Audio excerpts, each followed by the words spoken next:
Alright. Seems I was gonna sleep in for my exam today, but I only got 6 hours and I woke up, so I think we're fine. I'm gonna try and set up this macro though. It's gonna take a little bit of work, so it definitely messed up the other day. So let's do no delay macro 1.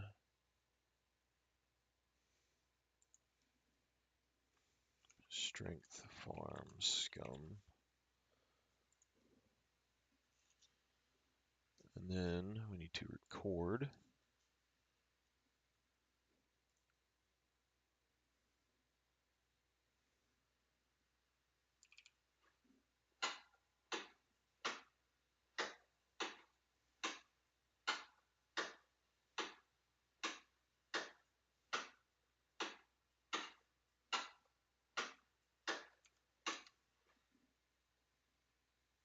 Okay.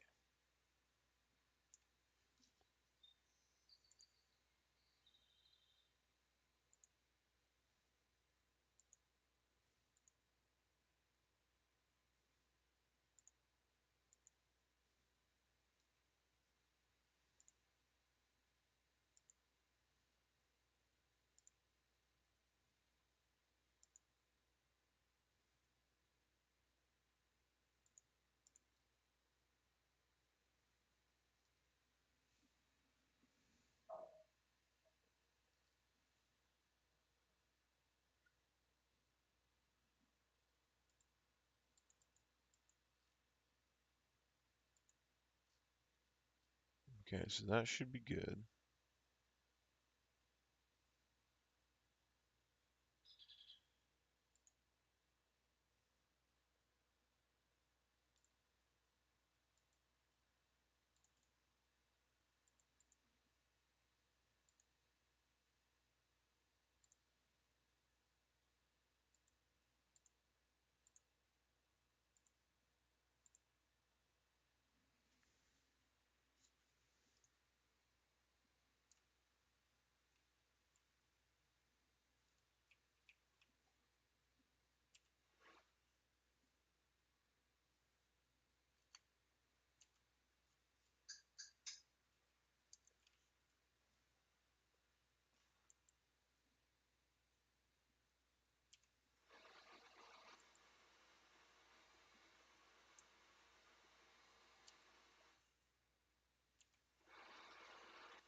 Okay. So we're having issues here. We need to fix something.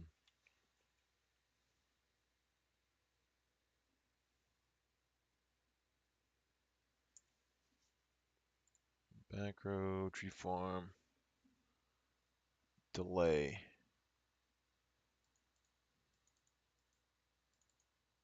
Can I add delay in here?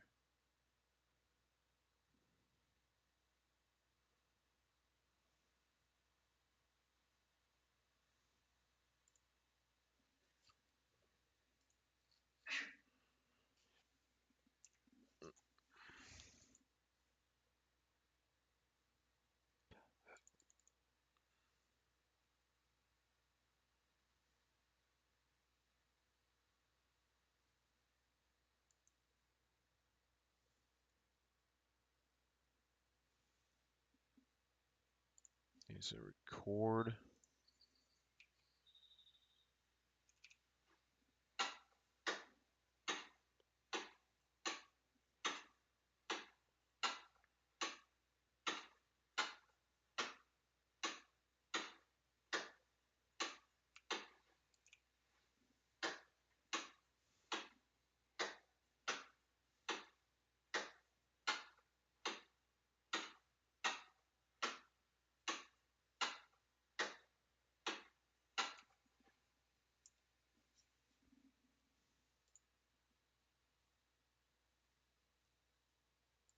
Delete that. Escape F.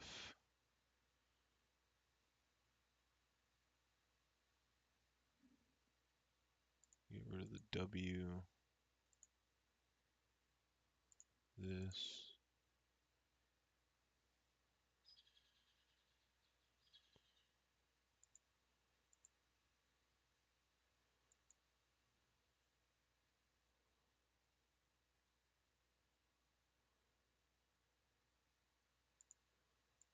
Okay.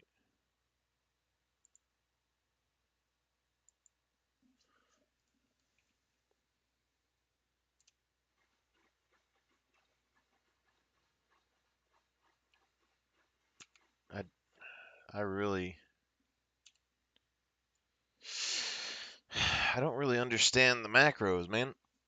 Why can't it just copy exactly what I do? It has to do something else every time.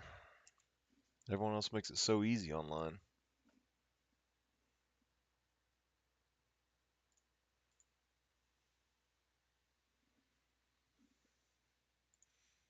Apparently this is what everyone's doing in games now, though. So it worked, almost worked, but it was too fast with, now this delay, let's do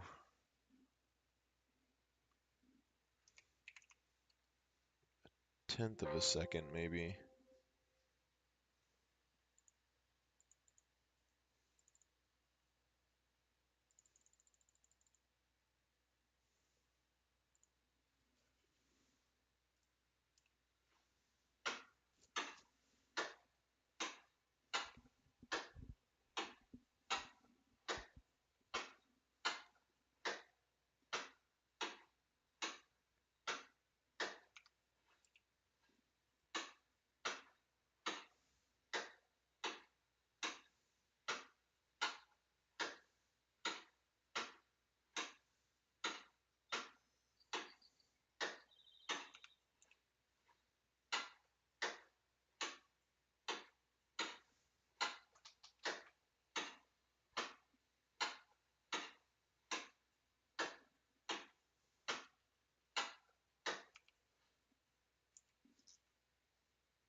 Trash can that.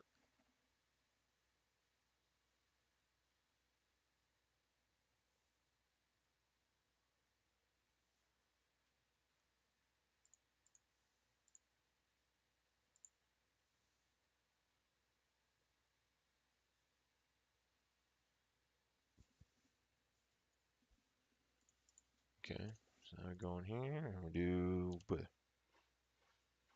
like why? Why does it do this?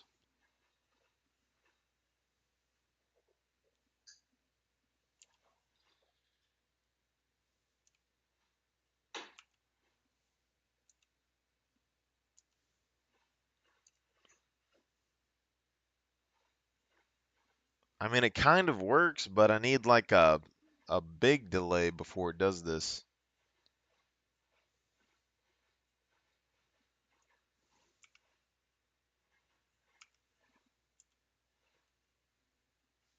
I need it to cut, then have like a, I don't know, like 25-second delay or something.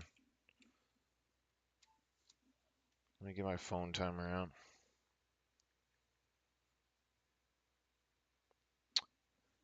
See, everyone else, the videos that I've seen, they just go in there and they put in whatever keys they want with like no delay or 0.2, and then it just automatically does the same thing they did. Crazy. Let's see here.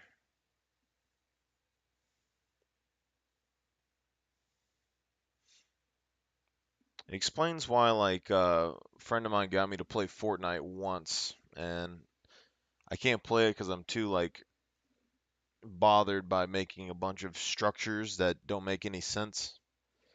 But you try to speed build just like those guys on there, they're using macros apparently. Okay, so let's time this tree cut.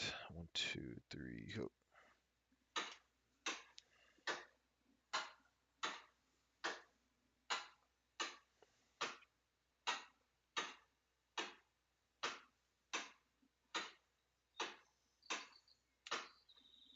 Okay, so 15 seconds.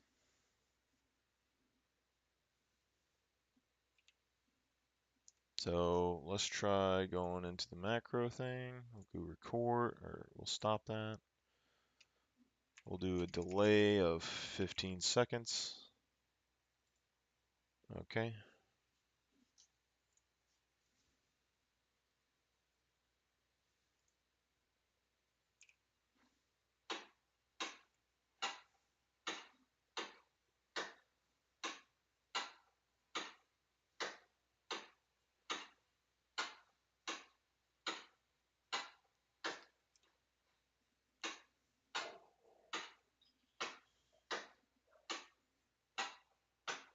And I guess what we have to do is delete the delay for the escape key.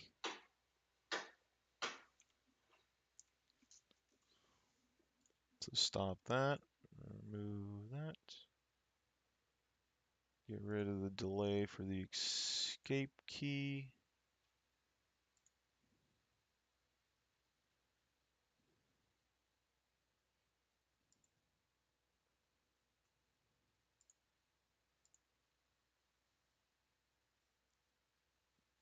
I don't think we need that one. Don't need this or this.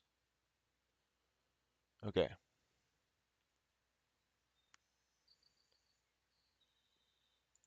Don't need that.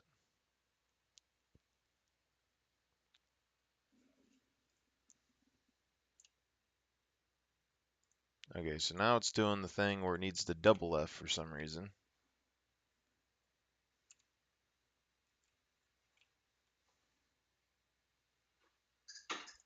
Oh.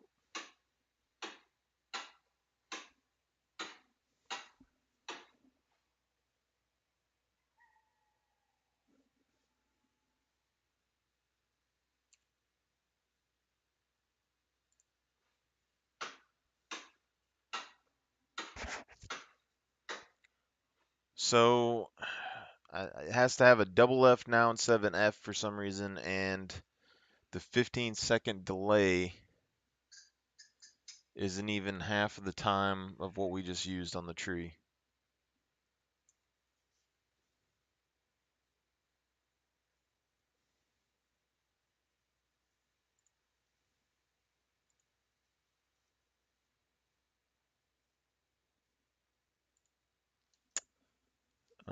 So how do we fix this?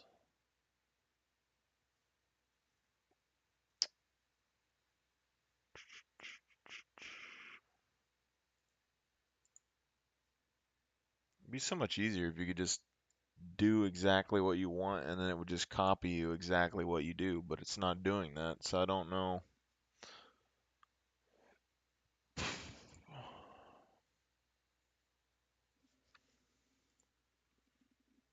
So let's do double F.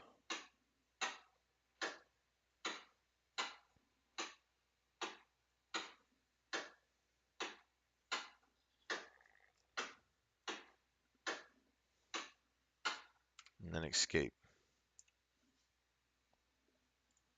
All right, stop record. Delete those two, delete that, delete the windows.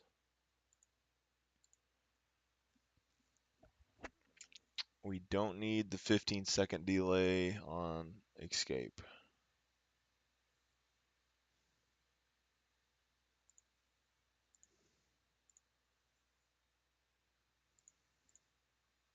Don't need the top. Don't need 15-second delay before F press. Don't need 15-second delay.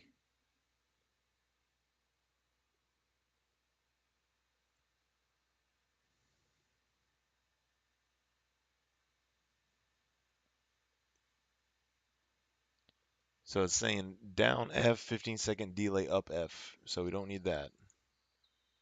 And then you have 15-second delay, down F, which we don't need that.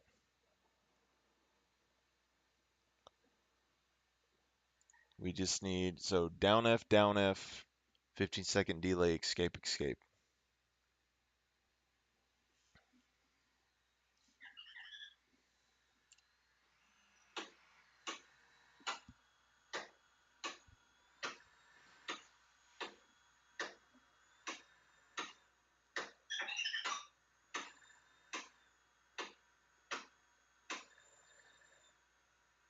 Now it's cutting the tree down.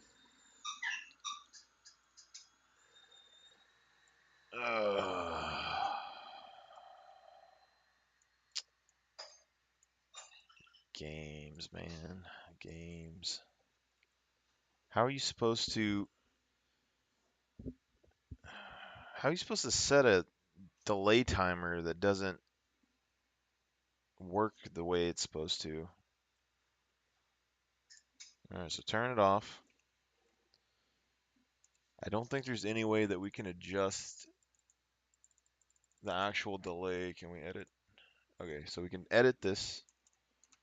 Let's go for 10 seconds. Okay, it's not wanting to let me edit it. Okay, just let me edit it. Alright, 10 seconds. 10-second delay. Alright.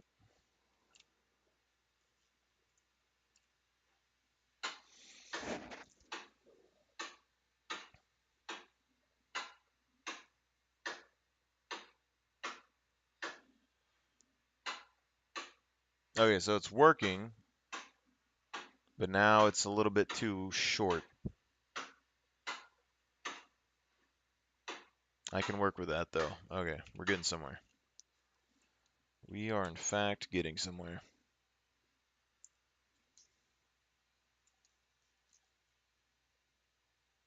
I'll show you what I'm working with here if it shows up on screen.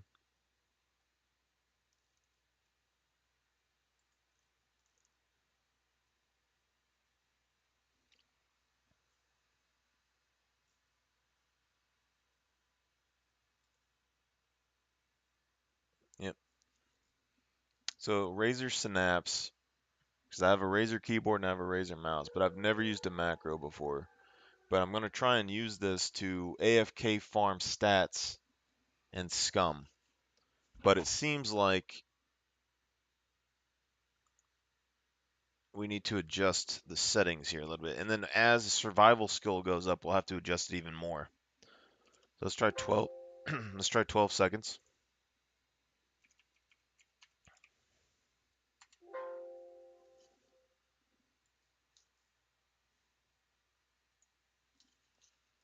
So what we're trying to do is the strength farm.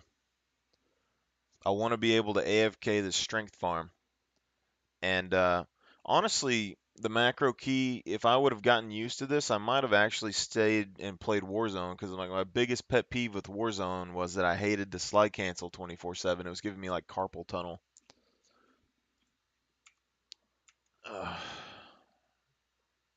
Okay, so now we go over here.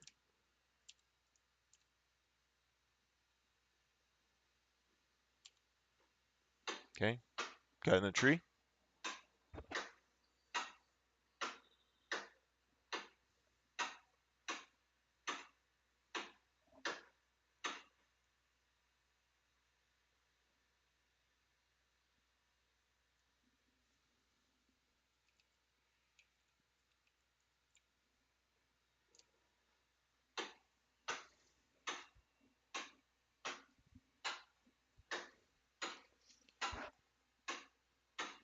So it looks like maybe a little bit more time adjustment, but this is pretty much perfect.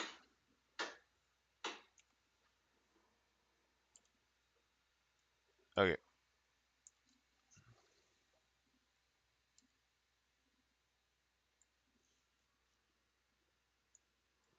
Now my DPI or something's messed up. Edit this, go to 14. I like how 15 seconds cut down the tree with 14. I guess maybe there's some desync.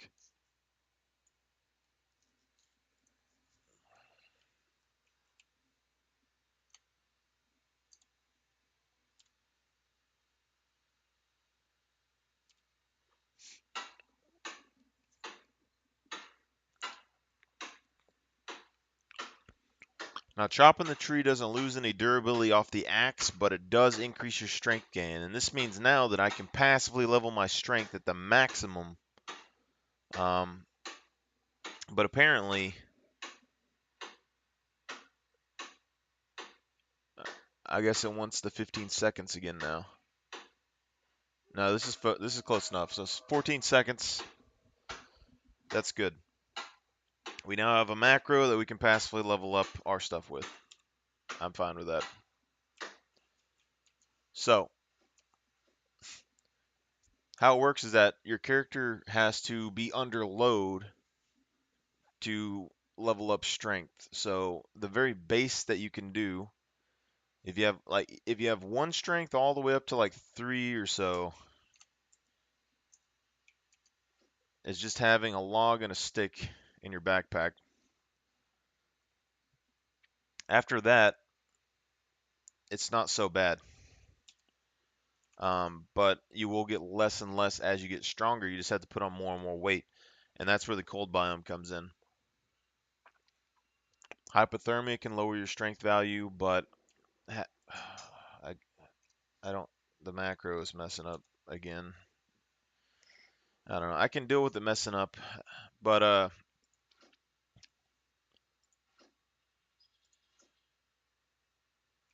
you should be able to put on more and more layers. You see this this is 9.4 kilograms.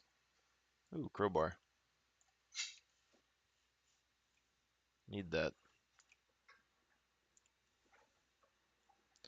So I'll try and AFK farm this a little bit today and see how much strength I can get.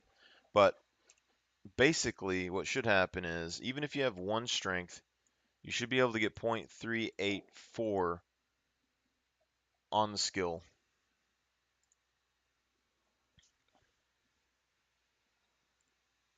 Every day in Scum, which is 6 hours.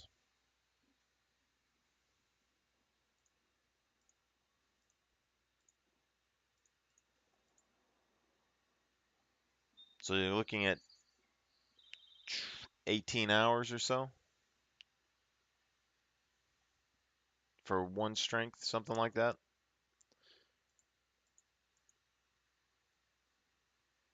So if you're able to AFK this and do it for 18 hours every day, you'd be able to get 1 point every day. But if you do 12 hours or something, I mean, it still wouldn't be terrible.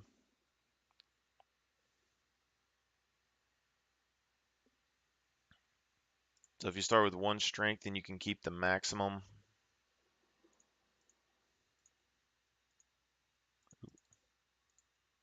7 times 18.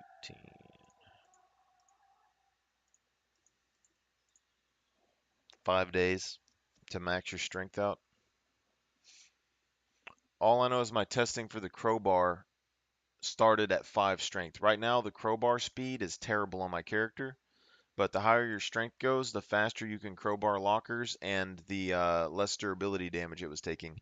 And then dexterity and lockpicking seem to be playing a role in that as well. So as your lockpicking skill and dexterity went up, it decreased the time even more and gave you more and more durability use out of one crowbar.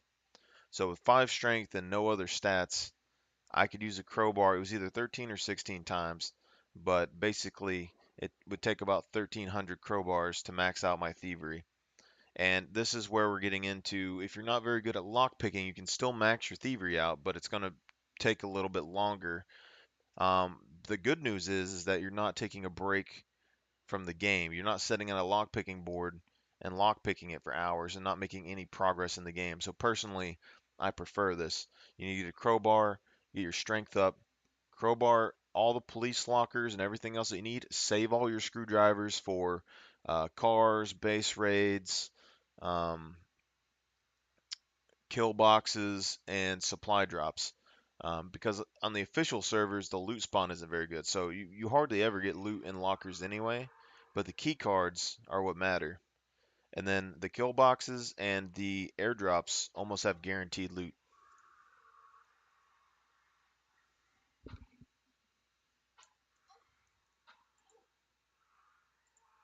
Somebody's here.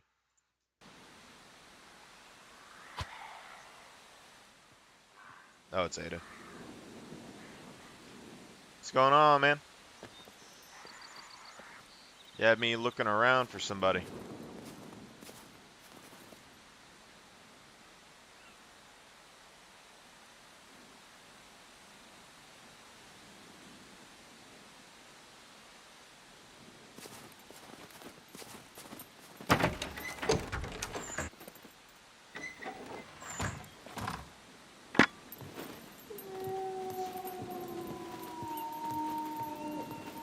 Oh, what's going on, Splash? Ooh, sword. Oh, I'm over my weight limit. Crap.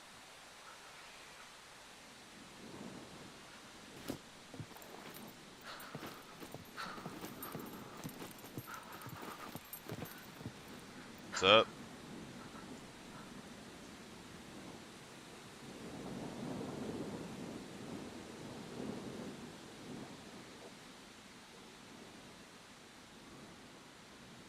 I'm gonna try to play a little bit, but we have the exam at 2 p.m., so I got, a few hours. I just happen to not sleep very much today.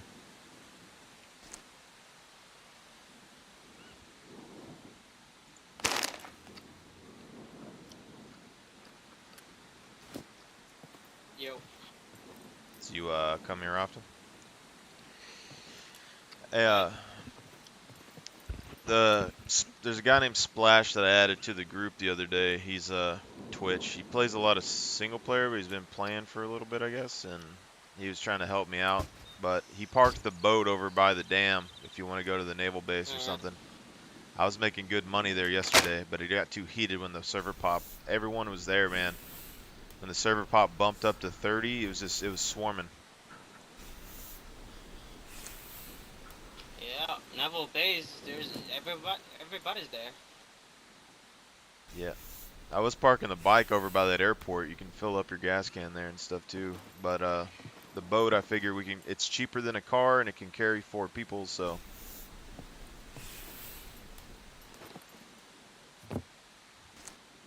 Yeah, we bought a car. I bought a car. It's outside the base right now. You park it in the Holy shit. there were some 22 rounds on the ground over there.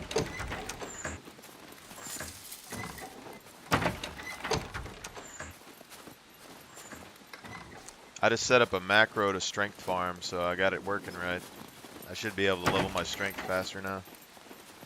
Yes.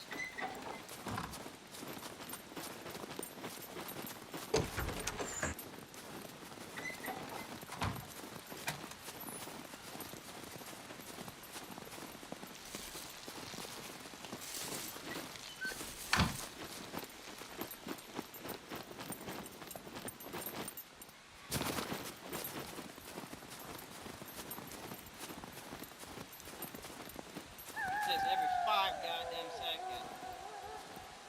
Oh, fuck. Police car. Got it. Nice.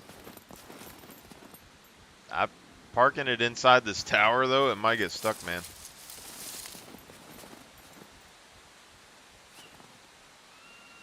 No, I don't. I tried to park a truck in Just here, and if the door was next to this ladder, I couldn't get it out. It got jammed. Holy lag. It's we lagging. also have an ATV. Me and Zell went out towards an airdrop, but then somebody got there first. And there's this guy came out from the airdrop. He drove an ATV and we killed him. And we got his ATV and his loot. Dang right. I guess we can seal off this section. Build a wall and a door, and we can park them in there or behind it or whatever.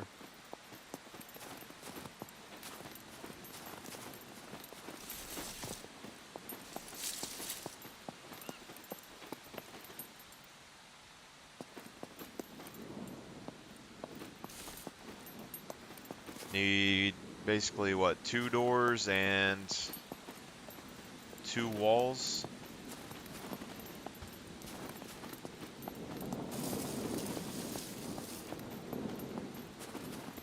And maybe block that window up there on the top corner because people can jump in there.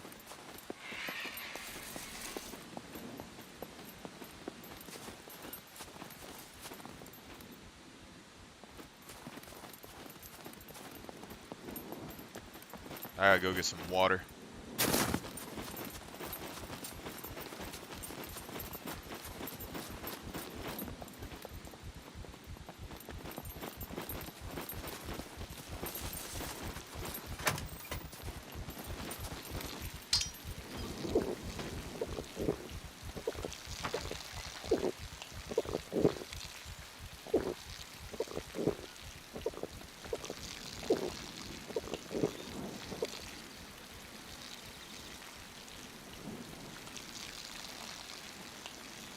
So the chat box isn't trying to open up today. I don't really know.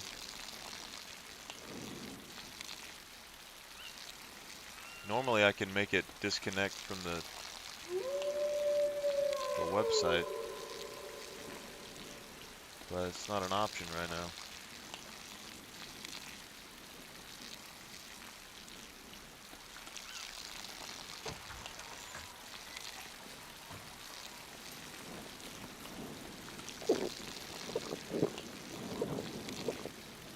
Oh, are you gonna go out? I was gonna AFK farm the strength, but Okay. I got a test at 2. We can go to the naval base, make some Yeah. money or whatever you want to do, or we can build. Nah, I'm not going to Napple base right now, but I'm gonna upgrade this brick. I mean this door. So Okay. if you wanna go out, you're gonna have to cancel it first because we can't open this until I finish this. Okay, that's fine.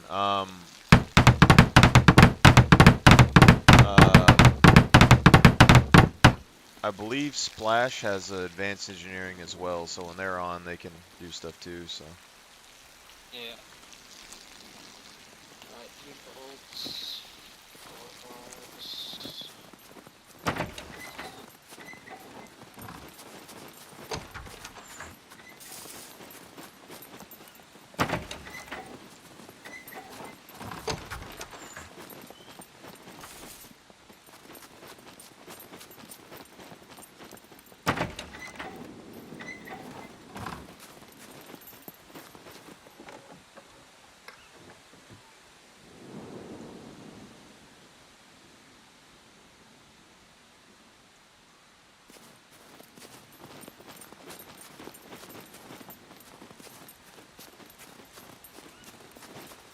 Man, my dude's fat.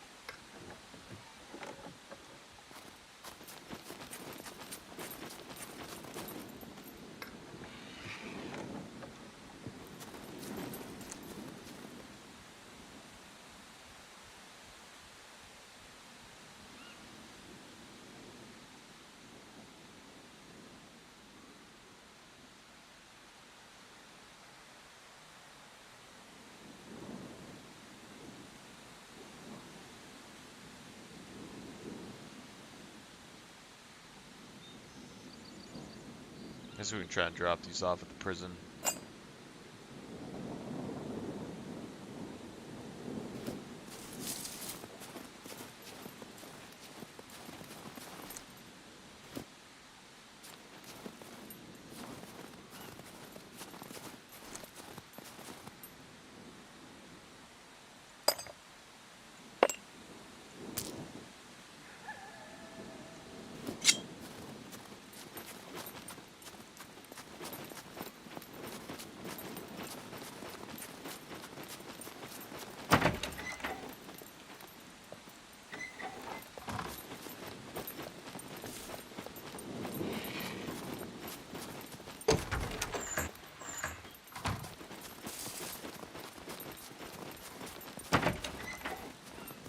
Oh, hey, also I have the M82 suppressor and a 308 suppressor or whatever in the box inside the key Nice. thing. I didn't know if you Alright. kept that M82 or not that you had the other day. Yeah, I did.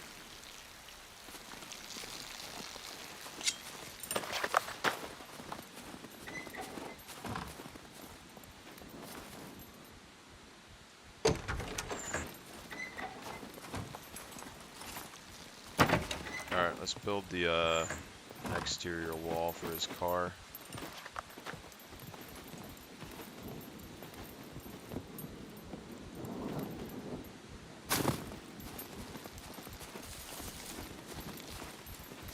I want to try and keep this stick and this log in my backpack so it's easier, but the only bad thing about this castle is it's kind of a pain to build things because you got to manually carry everything back and forth. Okay.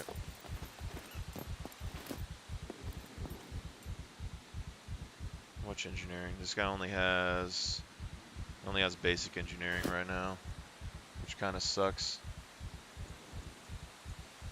I think this resets your XP gain every time it happens too, which is really annoying. Okay.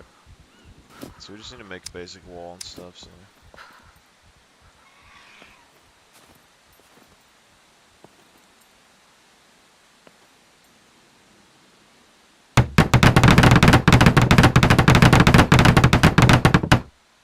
Sticks and planks.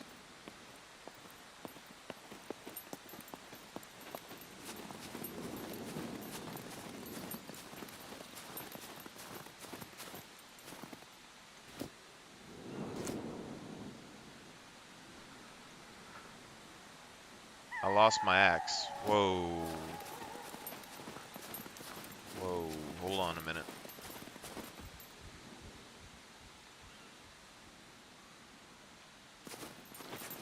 What you doing right now, Splash?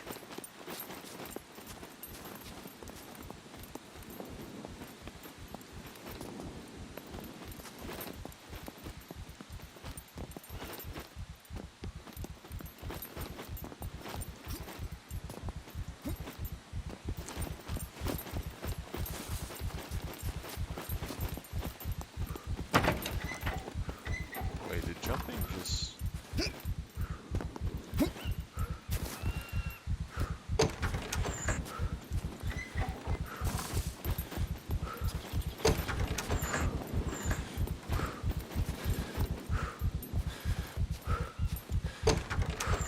Oh, so that tree...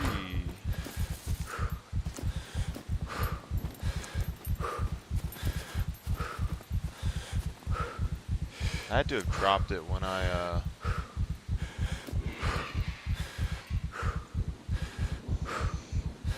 Man. How long's your work shift?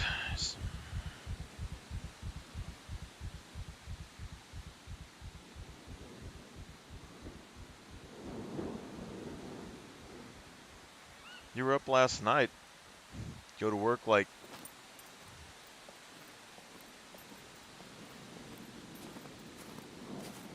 So did you just like not sleep yesterday, or you went off at 12 and then you got up?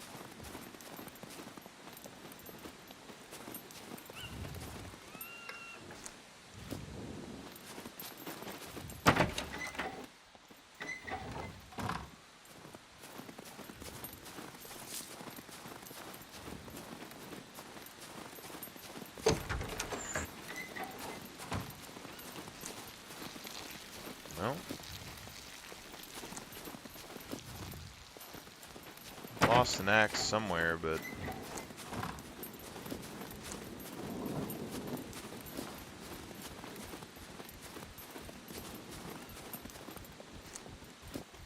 okay.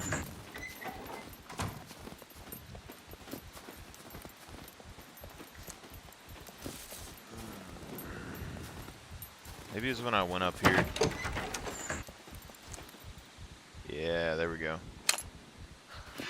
Dropped my axe.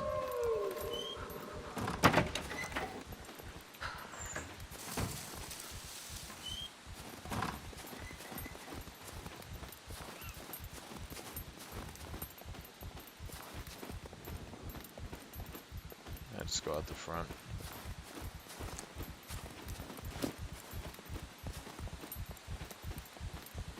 And 0.25 just running around right here, so I mean, you don't necessarily have to AFK farm your strength, but you're still gonna burn quite a lot of calories.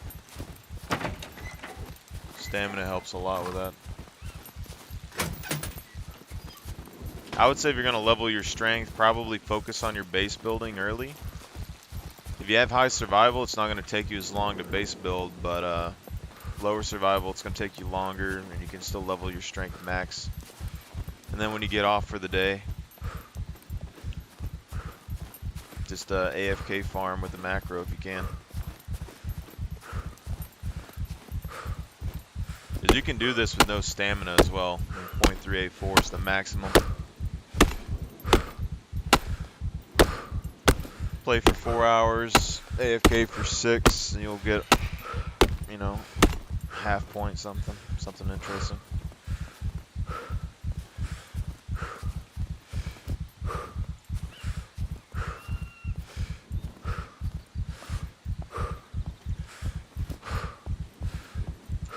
For anyone that didn't see the other day, our con, we got this to Advanced Plus. We're at 58,000 extra on the running, or not Advanced Plus, but we got it 58,000 on the running now.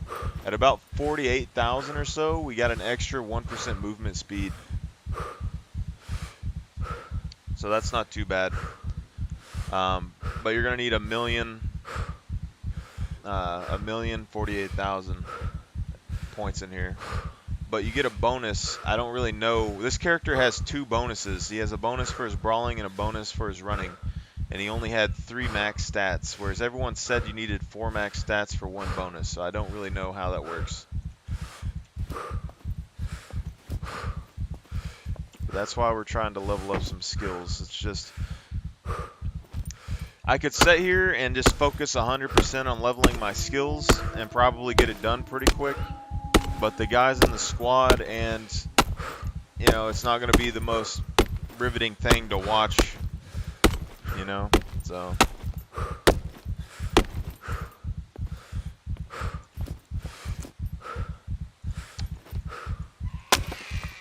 But even base building isn't really that good to watch.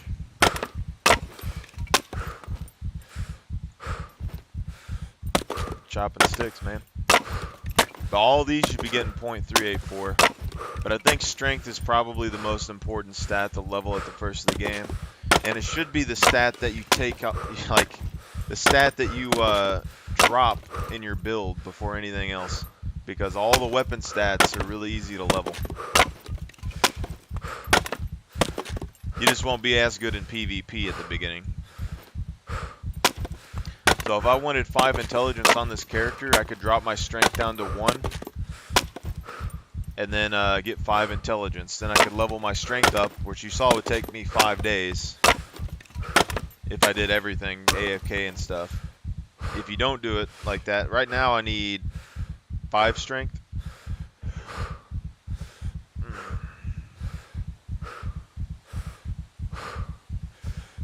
Which is about 3 to 4 days.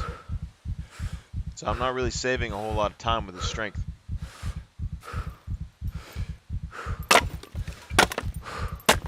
But I am saving time with brawling.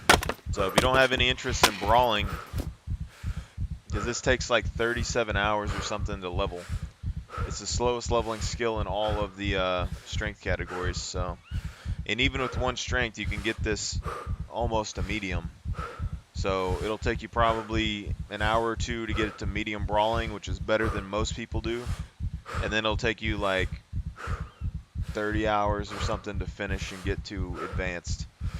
But it's gonna kind of suck because it's a pain to level brawling.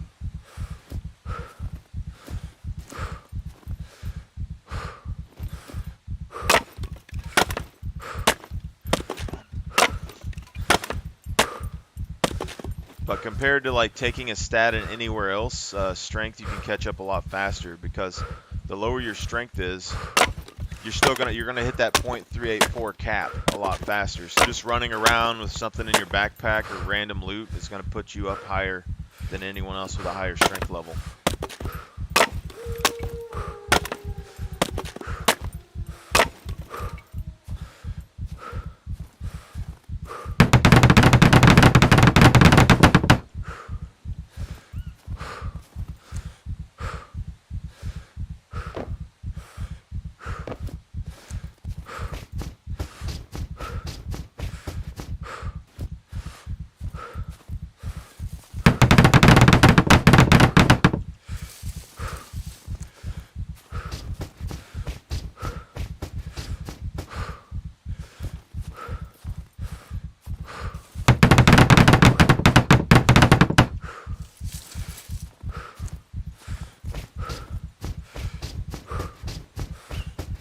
Just build a wall for these guys so they can park their cars in here without a little bit less hassle maybe.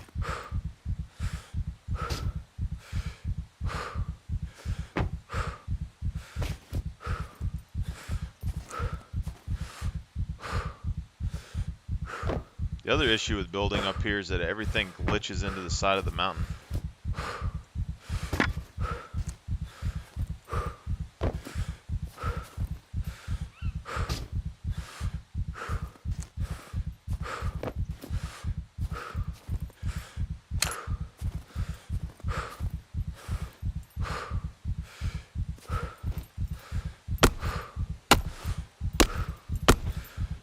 normally if I'm focusing on base building, I usually keep one metal saw, one metal axe, and one stone axe on me. Just keeps it from having to like go back and craft a new weapon and come back and keep having to do that over and over. Use one building tool, the durability runs out super quick. If I had to choose just one, I'd probably do the saw, just because it's quieter than the other ones, but the saw, I don't know if it really takes more durability damage than the axe cutting trees, but you still get the same amount of sticks either way with those weapons. And then the stone axe is because if you look at, oh crap,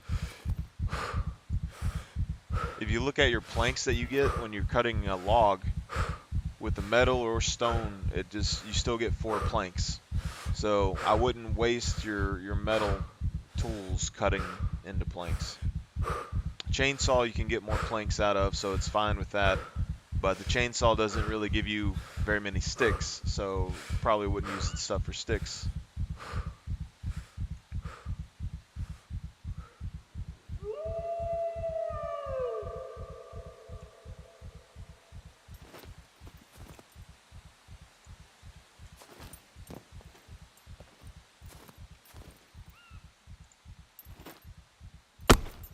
I'm pretty sure metal axes and stuff can give you more logs as well.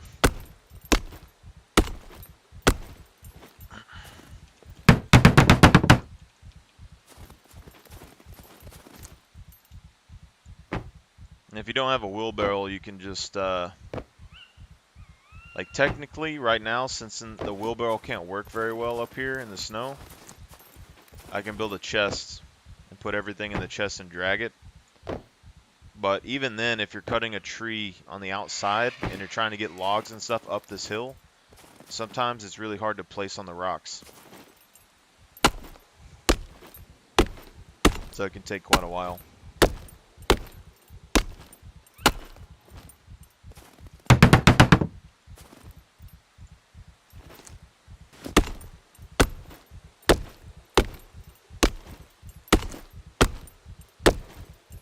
The other thing is, like, I've been building over next to the prison, so I can't really afford to have a bunch of weight on my character because those mechs will kill me.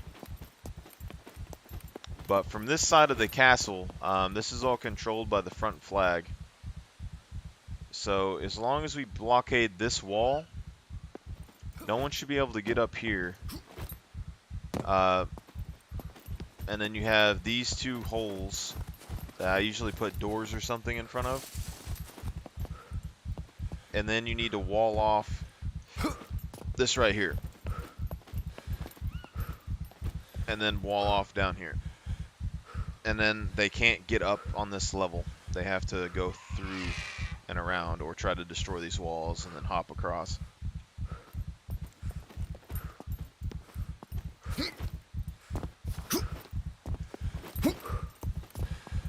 Technically, we can layer this whole base with spike traps, and it won't damage us or our vehicles, but it will destroy anybody coming in here. But I want to bury those under something, so. Alright, let's build a couple of doors real quick.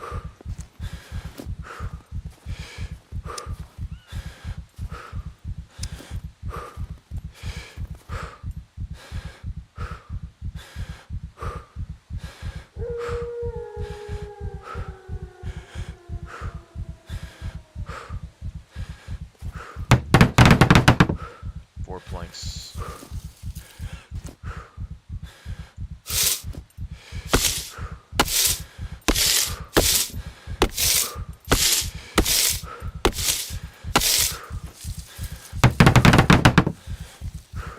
I personally wouldn't mind the temporary fire here for some reason.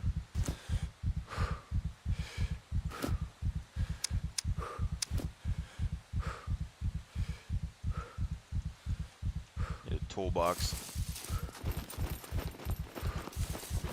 Hey, you got a toolbox over there?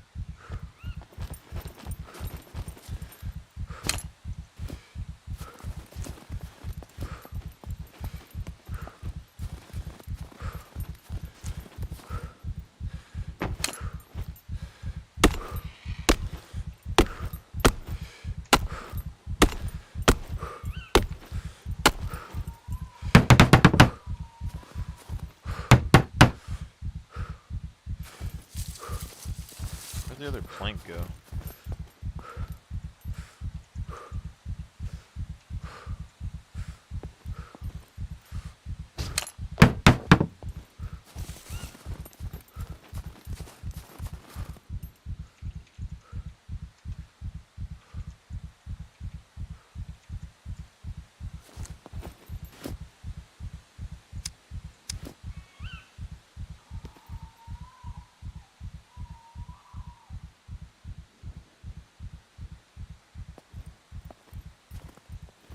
Is this the top level?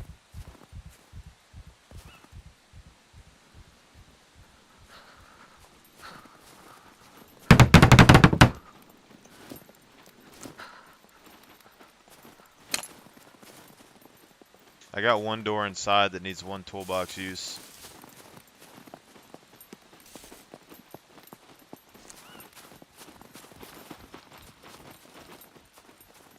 A door? Yeah, over there in the corner. And then I Oh, gotta build 2 more doors. you sure you sure want to do doors? You don't have padlocks for everything.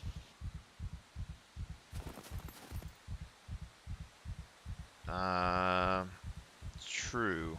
And you know how lockpickers are. They're really good. I should Yeah, suggest we min. I should suggest we minimize our doors for now at least. okay. I might just build a wall behind it. Yeah. Yeah, my thinking was that the original thing that I built is I was sneaking out that hole to get. I blocked this off so you could only get into the wall Mhm. section through here. Yeah. But yeah, I guess I can go ahead and just make walls.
Okay, so we're gonna have to build a little bit extra. That's fine.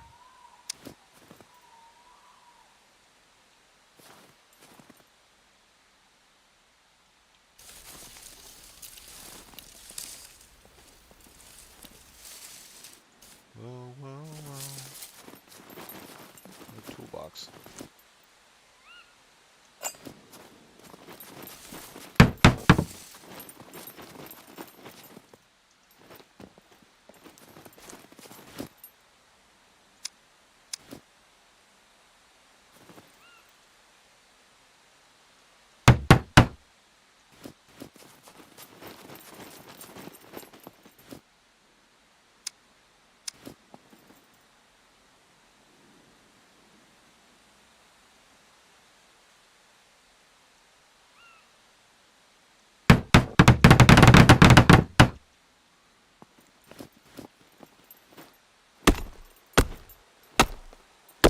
Fortify the castle.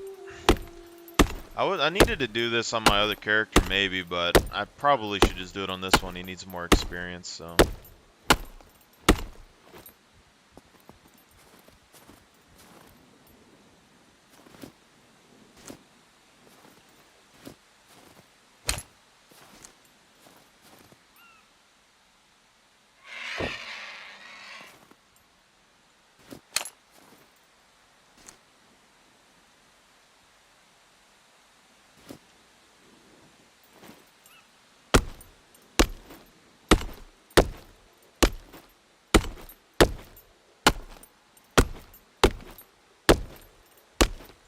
Oh, second.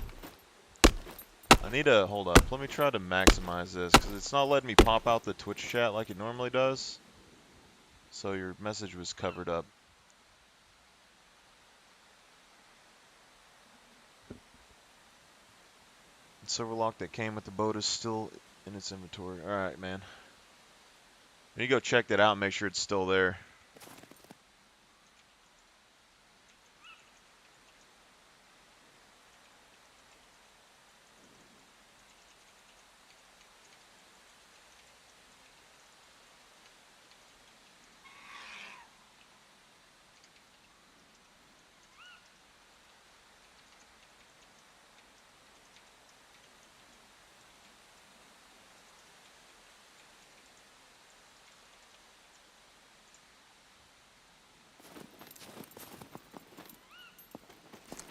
Also, thank you for doing that the other day, too.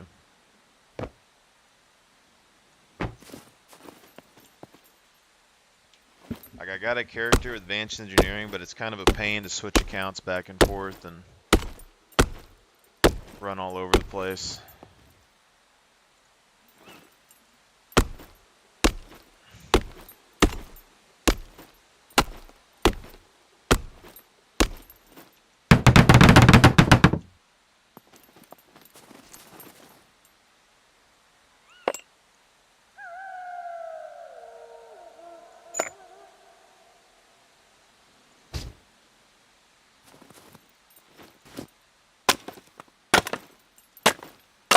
When it comes to, like, this strength level, though, like, the sledgehammers, they're pretty good. These big pants, spawn bags, toolboxes. Use rocks. You can get your character wet. Get hypothermia. Pretty much everything that you can try to do to lower your strength value or your performance score. If you have two characters, you can stick one with a bunch of weight and make them sit in a wheelbarrow, fill the wheelbarrow up with stuff, and then push the wheelbarrow with your character having a bunch of weight as well. You just walk.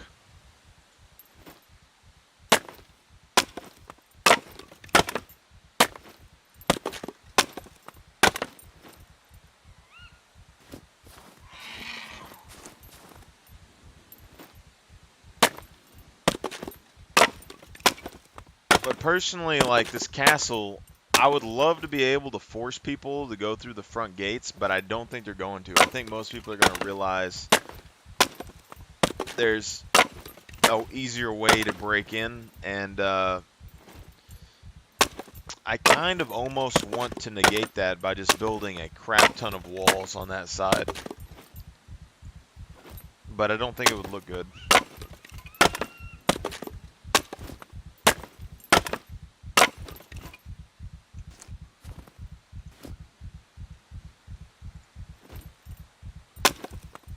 But this front section right here of the castle, all we really need to do is build walls. We don't need to do much else. I guess we could level our engineering before we finish that, though.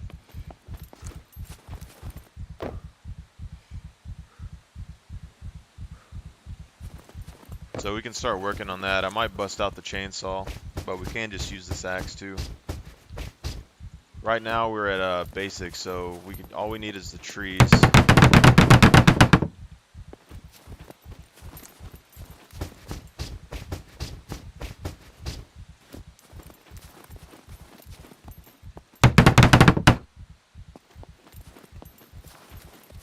Okay.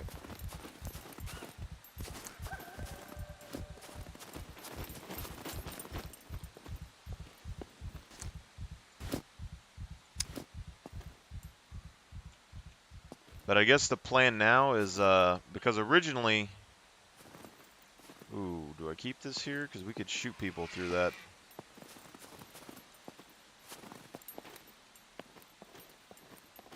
I don't think they can squeeze by that.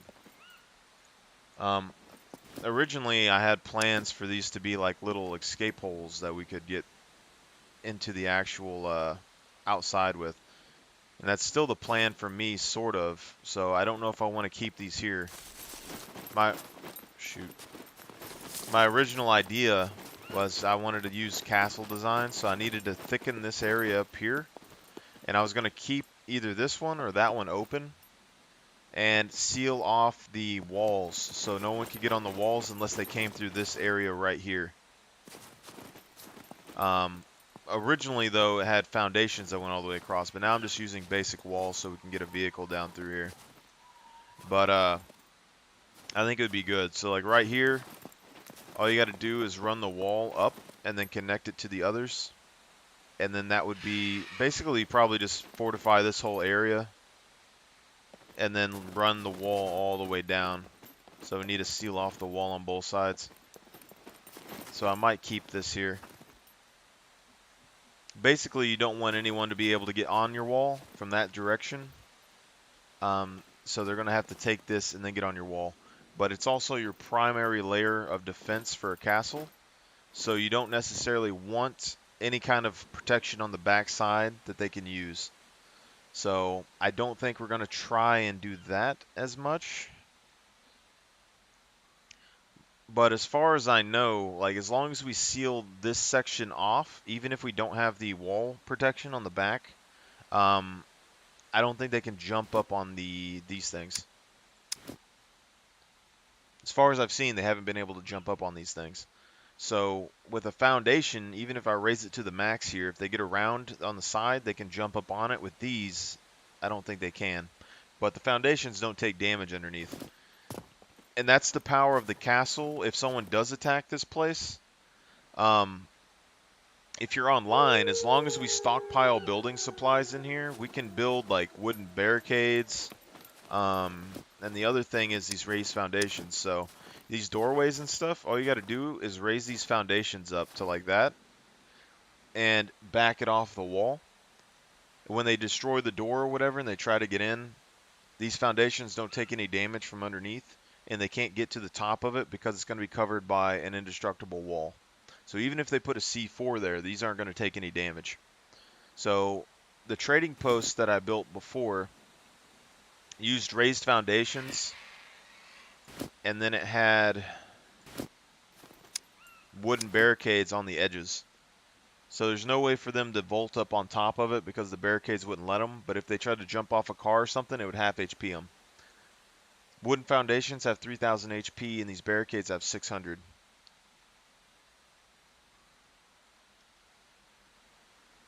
Yeah. Well, I mean, the castle is built sort of, but it's also like I don't expect the developers to be like professionals on medieval castle design because some of these towers are completely useless. Like there's no, you can't shoot out of them and they don't face the right directions. They have the fantasy like tower roof design, and like these towers there are the same as the ones back here. So if you were going to build something like this, you would want your first tower to be shorter and less defended versus this. So I probably do like a half tower, something like that, half moon tower that's shorter and with no backwards defenses on that. It'd be easier to make, and basically all that does is if someone attacks the front wall of your castle, you have defense. So say this wall right here is your defense, you're able to fight over this wall. But once they take your first line of defense, you have no wall behind you. So the second layer of defense, which would be the next wall, would take you down here. So you only want double layers of wall in places that you want to hold and defend. And you want to break and cut off a lot of these entry points to a lot of different people as well. So, but it's going to be important for us to keep building supplies stashed. So like in here, could be like a large log woodshed or something. And you can use this on your normal base as well.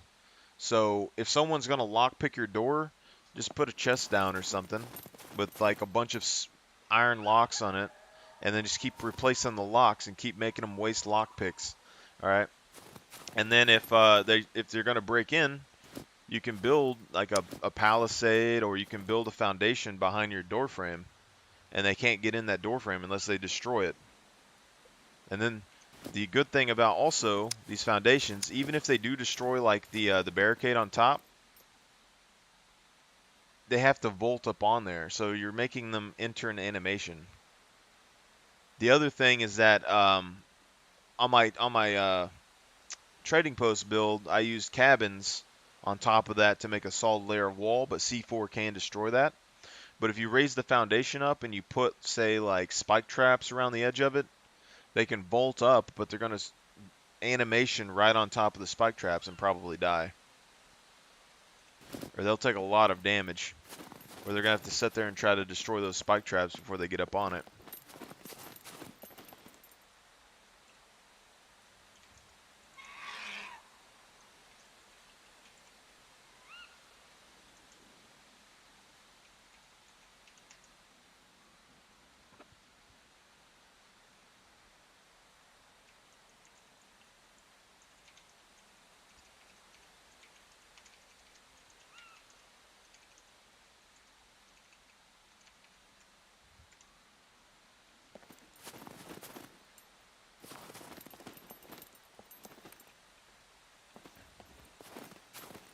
What the heck? Alright, let's go ahead and finish this door. Move one log.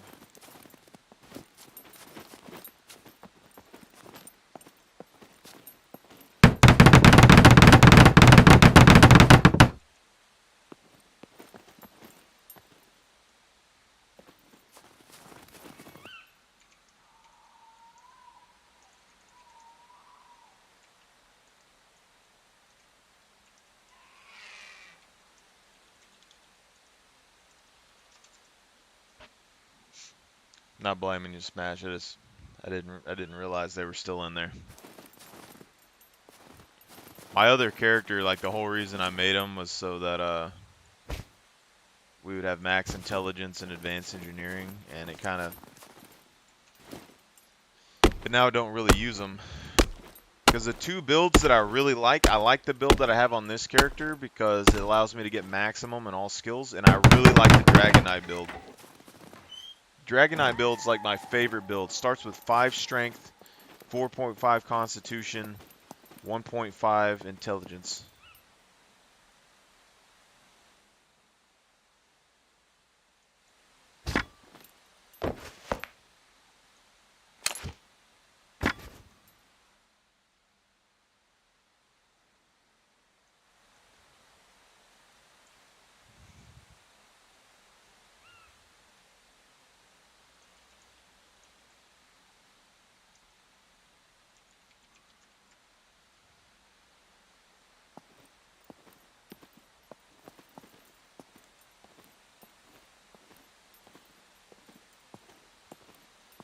Thought I heard footsteps.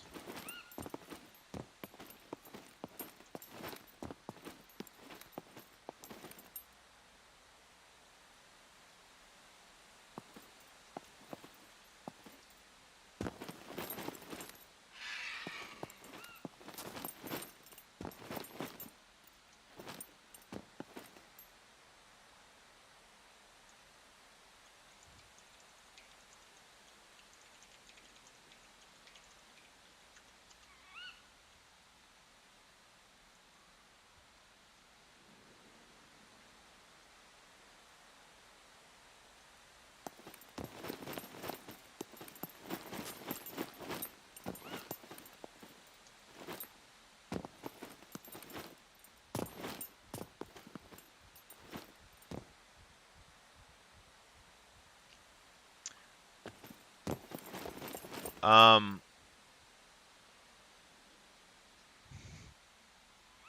yeah, Vince really likes his gold locks. He wants infinity gold locks.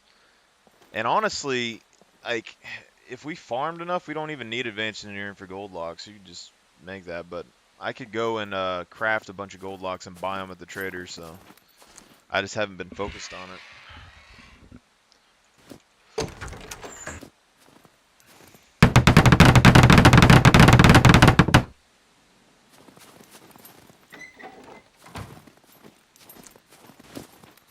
Alright, but see, like, when we craft all these things, you don't get much engineering. But if we use a chainsaw, we can go and level engineering pretty quickly, so...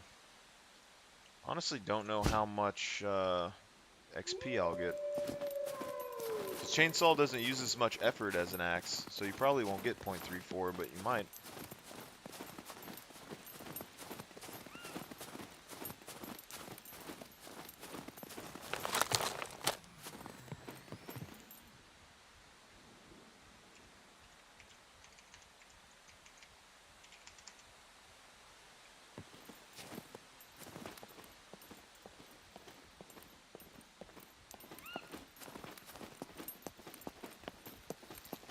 I'm a little sketched out right now.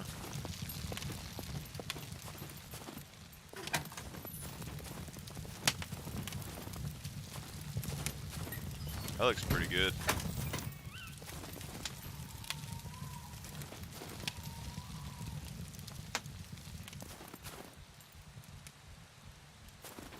Pretty good. I still kind of like the wood look on top of the rock, but it's whatever. And I probably need to go buy some toolboxes at some point. Like, the walls aren't taking that much damage over time, but I need to repair them at some point. Alright, let's go get a chainsaw real quick.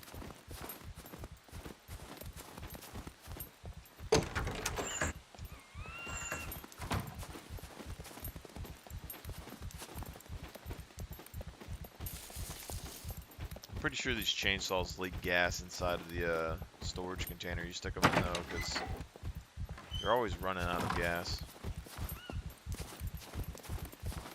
But I still need to rebuild all of the walls inside of here as well, because this is the last line of defense in the keep. So if someone gets through this door, which I plan on fully, if someone's breaking through the outer door to this, if we're online, I'm going to block this off with a raised foundation.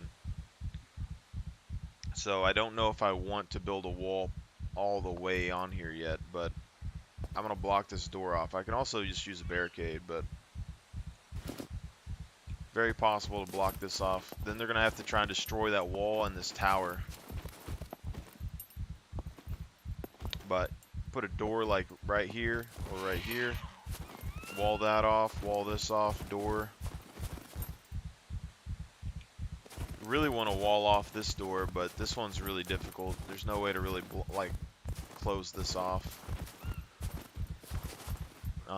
Because I wanted to seal this off to where if you fell in here, then there's no way to get out. But this door is very difficult to block. But over here, this is going to end up being like the last armory, like the place that you have all your guns. The other side is going to be like medical supplies and stuff. As long as you control this room in the castle, you have access to everywhere on the castle.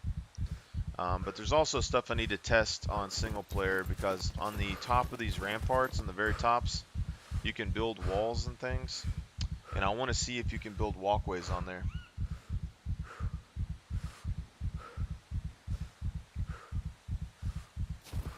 Yeah, Vince only wants gold locks. That's all he likes. But he also had a base with like 15 gold locks on it, and when the sick people raided them, they went through all of those gold locks in like 2 seconds. Because really good lock pickers, they just instantaneously go through all of your locks.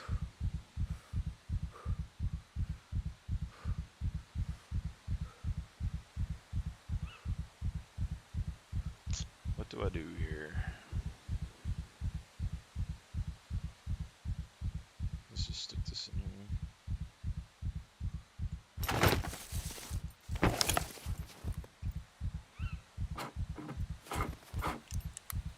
I expect this to be empty because it's been sitting in that box for a while.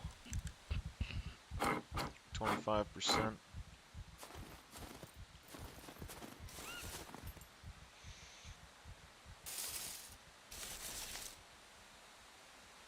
No, everyone, like, so my theory is that everyone in the game, just like every game, they flock to what they think is the best. And the advanced lock has the smallest sweet spot to unlock the lock. So everybody uses advanced locks on everything they want to protect. And for people that aren't good at lock picking, it works, okay? So you can't knock it for that, because it keeps all the bad lock pickers out from stealing your stuff. But when it comes to the good lock pickers, basically all they lockpick is advanced locks, so there's not really any difference to them at all. They're just going to go right through it in 3 seconds. And there's not enough video and stuff online about lockpicking to actually figure out what you need to do to fix it. Like for me, I know that my keyboard double types letters, so I probably press F and it double types it and snaps my lockpick off. And then the DPI and stuff, like some of those guys are using like super low DPIs and adjustable mouse settings. And I can change my DPI on my mouse, but then I have to relearn everything again. It's kind of like right now, this right here, I move my hand like pretty medium across my pad to do this. But in the past, I used to play on super high sensitivities all the time because I played MMOs and RTSs and stuff, and so like I would barely like micro adjust. I'll do like this, and it would move my mouse all the way across the screen.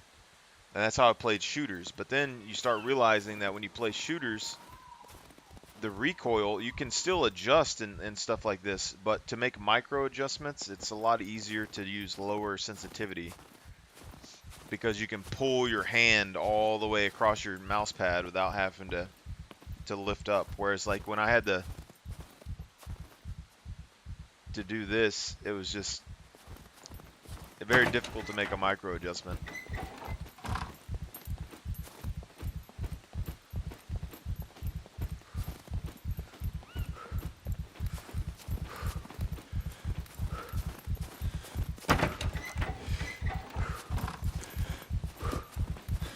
Look at that.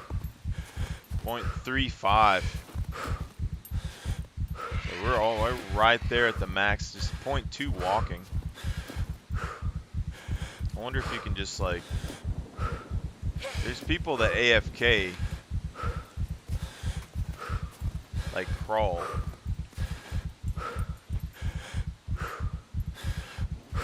And still level strength. But I can never get that to work. See, like right there?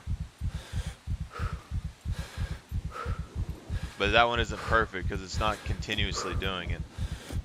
So a method that a lot of the people that are really serious to the game is, they know how to adjust wheelbarrows or something, and they crawl in a bush so they can level camouflage, stealth.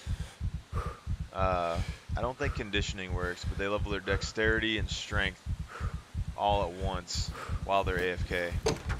But I can never get the strength to level properly. Because like right here there's grass, and I could probably go prone in this grass and get camouflage. Yeah. What is this?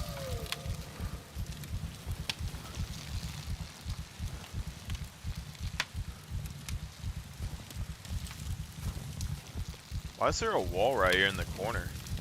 Is this like a break in the wall?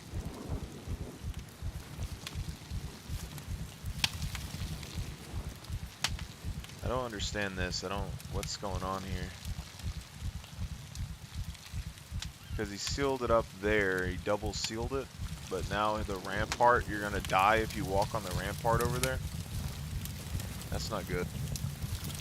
Alright, so you find like a place that has grass or whatever, and then you gotta like prone crawl into wheelbarrows, and you gotta like adjust this where it gets you strength. So you get stealth, you get camo.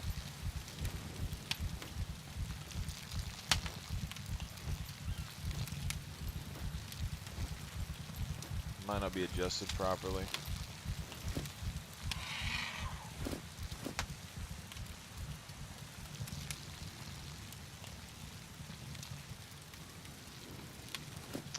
Anyway. But I've also seen that you could level camo by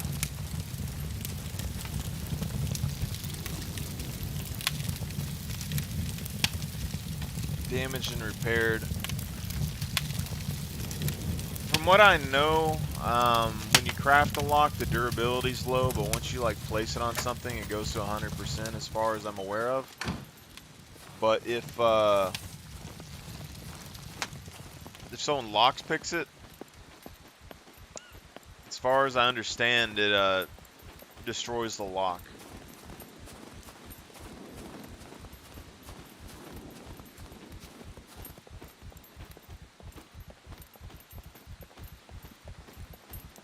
The level of lock that you use has smaller and smaller sweet spots. and is also harder on your pick, so it can break your pick a little bit easier. So the combination of lock and your lock picking skill makes your lock picks more or less durable. So for me, when I get to medium lock picking, I can pick an advanced lock, but I'm not super efficient at it. So, oh no, I'm gonna die. I need to go to the fire. So it might take me a while. Like, I can get used to it. Now, when I go to advanced lock picking, I have a very difficult time lock picking the advanced locks, even though it has a higher sweet spot than my medium lock picking.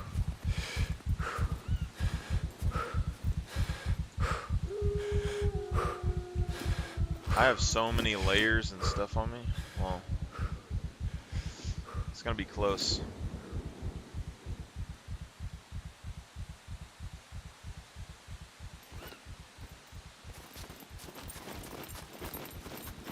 Personally, I think that medium lock picking is the best for me. Like, I don't really think I need advanced, but it does keep you from snapping your picks more. It's just the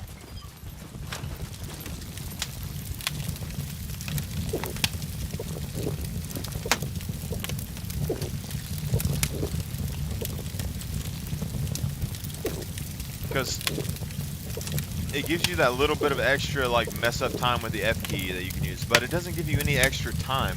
I always thought advanced lock picking was supposed to give you like 5 seconds. I still had 4 when I got advanced, so it's like I don't really know if it's gonna work very well. But advanced plus, maybe that gives you 5 and it might be worth it. But if we're gonna look at advanced plus, where's my calculator? You need 10 million points. Now, if you're doing basic locks, you're getting 50 experience. That's 200,000 locks.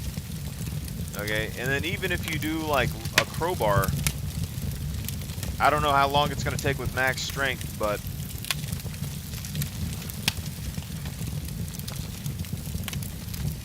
okay.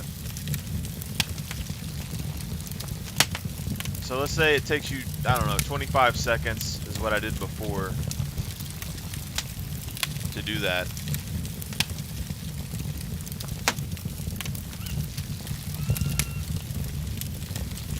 $57 days for advanced plus. Now, if you're a really, really good lock picker and you need that 10 million XP, and then you get 250 for an advanced lock pick, that's 40,000 lock picks. And some of those guys can do that. Like, they can do a lock in like 5 seconds or something. It's crazy. So let's just say 15 seconds.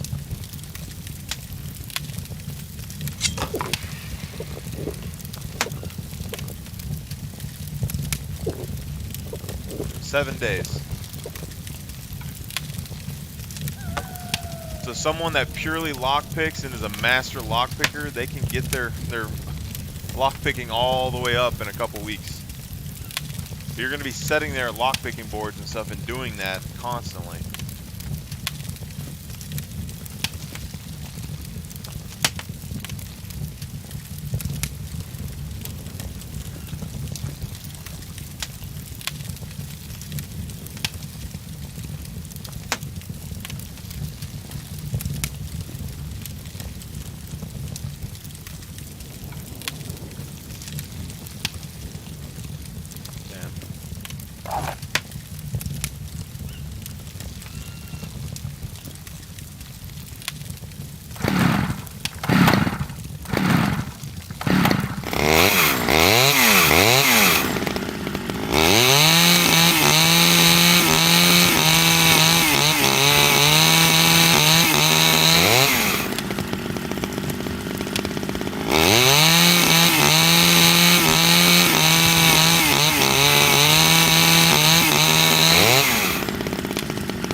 told, my friends.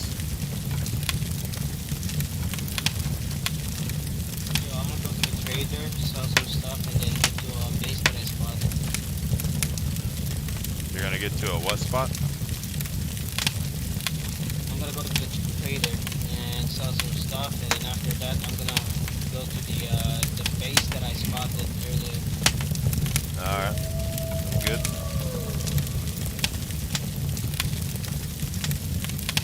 I'm gonna die here. Yeah, I got a few hours, but at 2 p.m. I gotta go take an exam. It's about 9 now, so. Alright.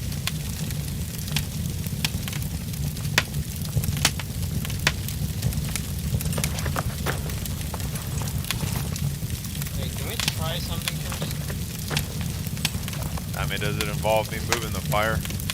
That's, Yeah. what are you trying to do? Well, try and just stand up and then press F4. F4. Yeah. No, you're gonna tie my hands behind my back. Yeah, I want to see it though. I think it has to use the quality rope though. That is the normal rope works. Here, tie me up. Tie me up. Rope to the ground.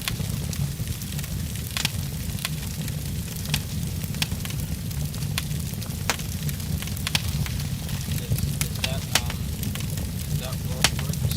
I don't think there's an option for it unless I gotta have it in my hand. Yeah, the rope's in the ground. It's probably in the ground. Yeah, it works. Alright, do it. Oh, it drops my weapons. Now I don't know if I could lead you, that'd be cool, but I don't think I can.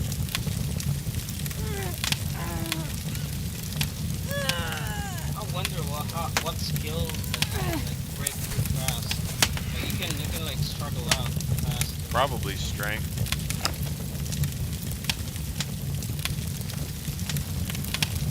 I think every time I get hypothermia, it resets my XP gain and my strength skill.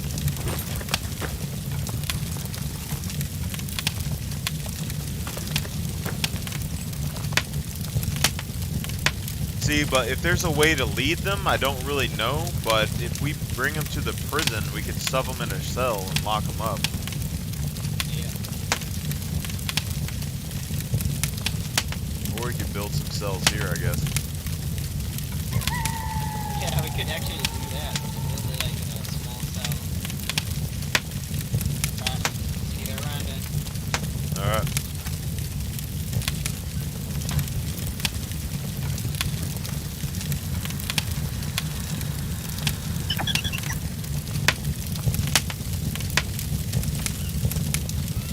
All I gotta do is not die. This is not the best situation in the world.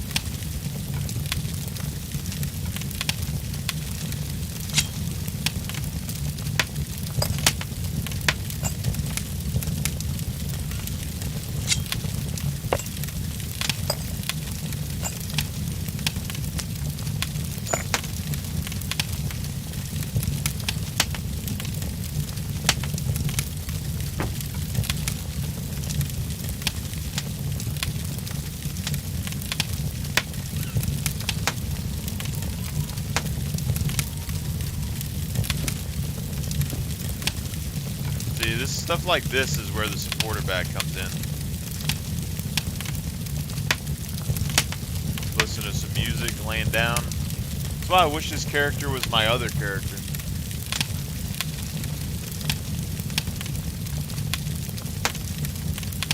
But if they ever add intelligence scaling, 100% I'm going 5, 4.5, 1, 1.5 probably. Might even go 1 here, depending on how hard it is to go down. Because I really like having the high strength early. It lets me get both of these skills pretty high. Then the HP is really nice. All this I could probably level pretty decently. As long as I get the medium, I'm fairly confident I can pick the advanced locks. So.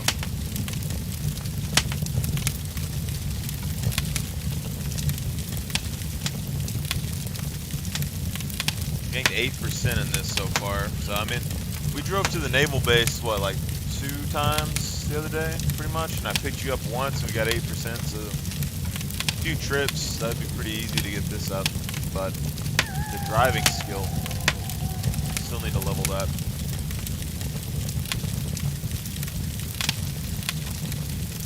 See, before last wipe, I had no problem passive leveling any skills, so stealth and camo and stuff, I could get maxed in like a week or 2. But now, since I have 2 accounts and I don't ever passive level anything, I've been playing more and more. So I almost wish, like, if I had to start a character, I would just build stuff without having to passive level this. I might still passive level camo, but I don't really know.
I guess I need to start using a torch, even if it does get me killed.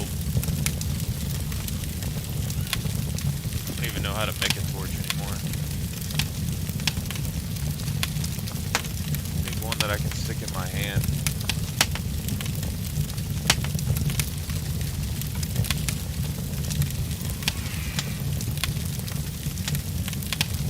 Stick in a rag.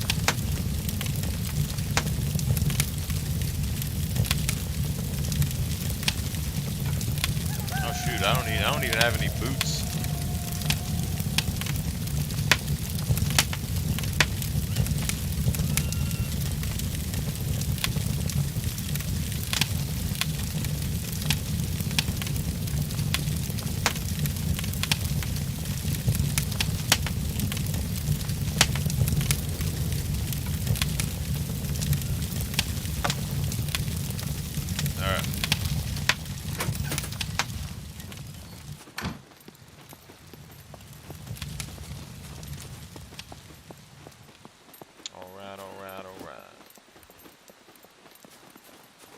Level up our engineering a little bit.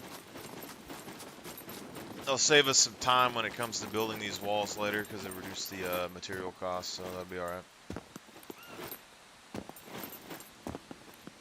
Go down here to this pile of trees.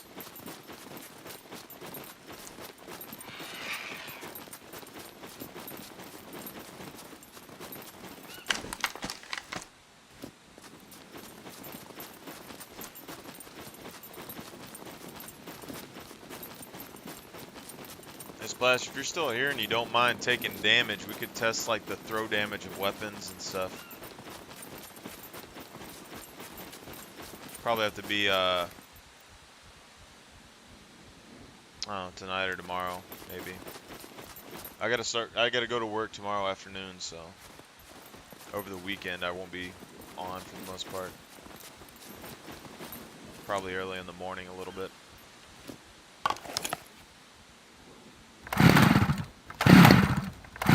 I really want to test the camo skill.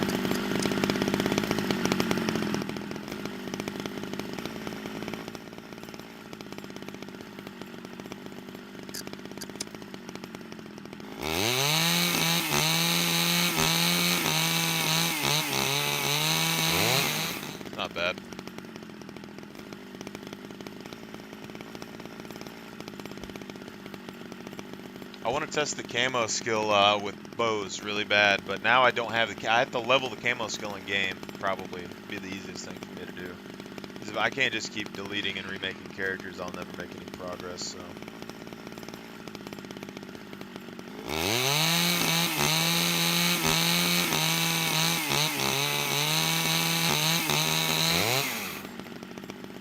All right. So right now we are at 33% towards medium engineering, so we're going to use these big improvised rafts. Now to get extra, we could cut the sticks and put it into the wheelbarrow or the other raft, but I'm probably just going to level my demo a little bit.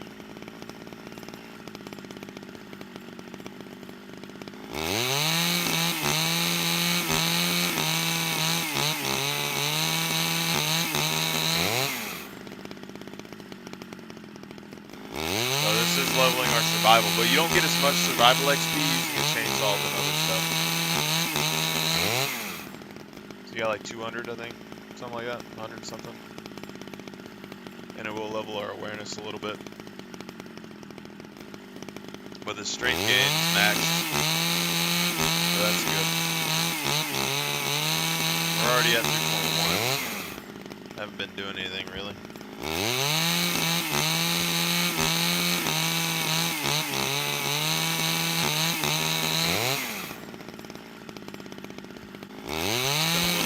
Tested this stuff, but as far as I know, they haven't changed anything.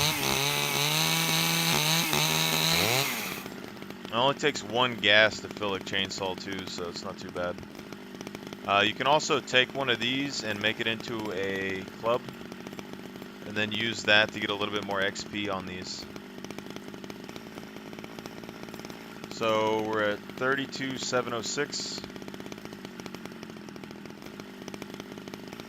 Oh, shut. No.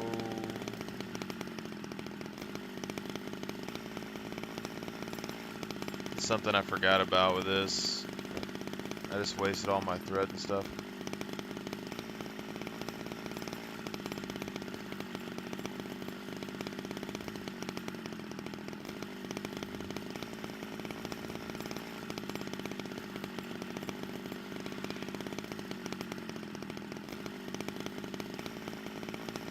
Do it 300 and something.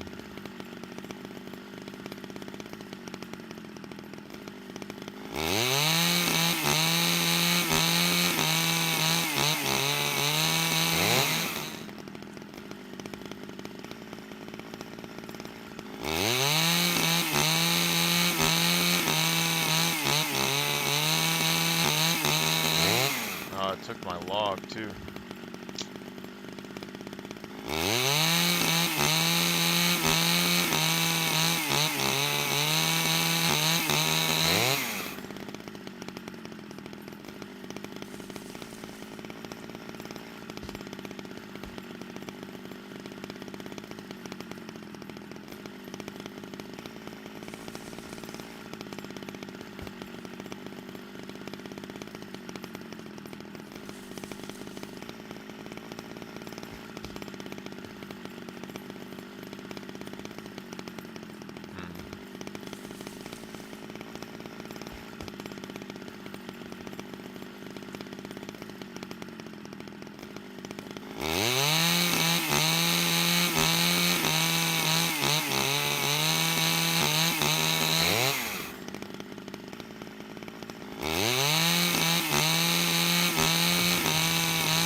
Chainsaws are like 4,000 or so from the traders. Not too bad to get. loud, but it doesn't seem like I've had any trouble with somebody finding me.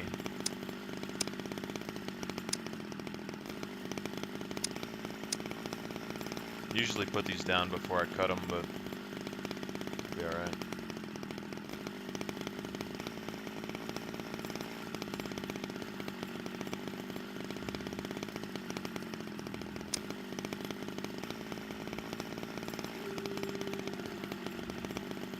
These also make good storage containers if you want to like change up how your base looks a little bit. See, but like when you cut a stick with a chainsaw, that's where things get weird.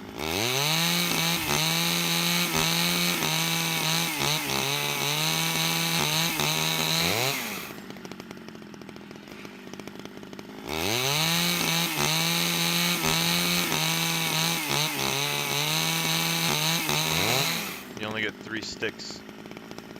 So it's not worth it to cut sticks with chainsaws. But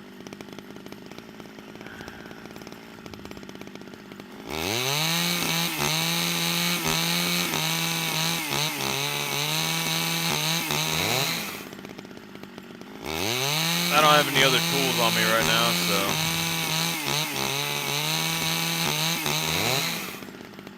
but essentially all you'd have to do at the very beginning of the game is focus on your base building. If you don't have survival, get enough stuff to get a chainsaw. If you do have survival, use an axe or whatever.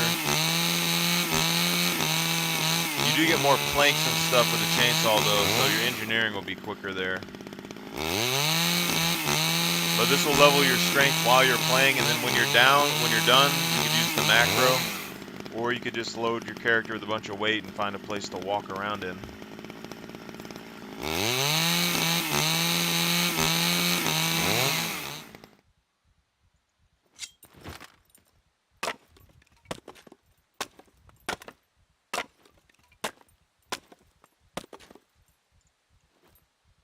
Good old medieval sword. Favorite weapon in the game, hands down. So many uses. Really good durability. We used this to build all of those walls and stuff inside, and it still has 37%. I think it was like at 50 or something before. So it's really good for building bases. It's really good for melee damage. It's good for cutting sticks and everything else. So I can't really complain about it. And it has good resale value. Because even when it goes down to like 20%, I can go to the trader and sell it for like $400 or $500. Where's these sticks at? This thing. There we go. So this demolition, we have no skill, 2400 right now.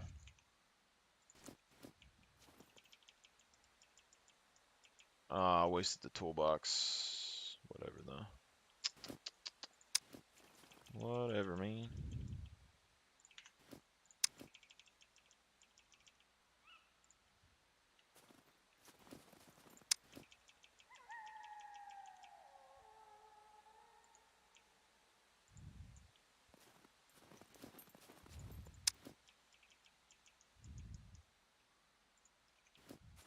This does slow down a little bit when you're going towards advanced though. Or, wrong one. So we doubled it. 2,000 or so. It's not too bad. But then also, if you're going to level like awareness, 1033.05.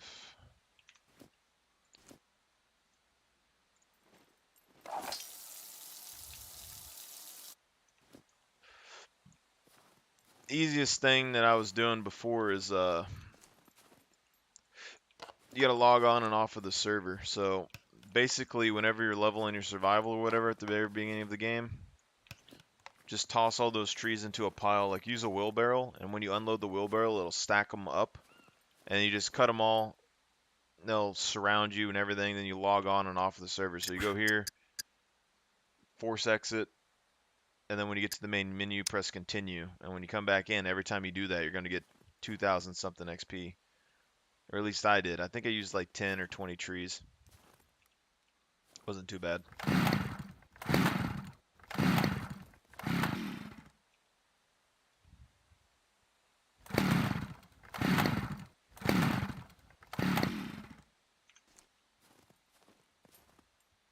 Pretty sure I filled that up.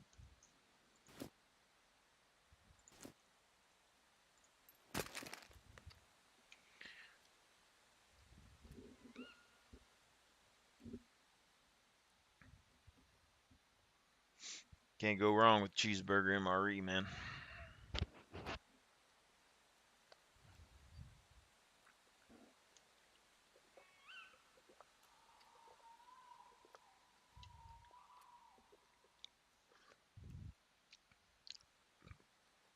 I'm not positive on this because I haven't really watched it too much, but I'm pretty sure in the cold environment, your food just doesn't degrade as fast, which I think is nice. This seems like it doesn't. MREs definitely don't. They seem to be good forever.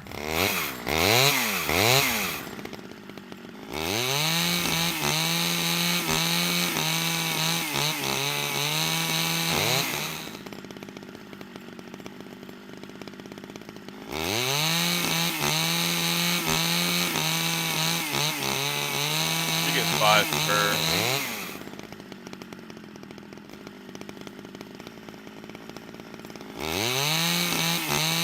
You got 410.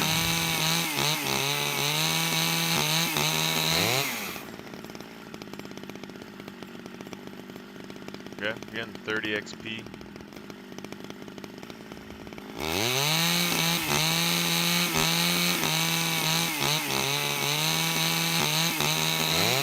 I guess I'll show you like a tiny example of what I'm talking about. I don't want to server log like a whole bunch, but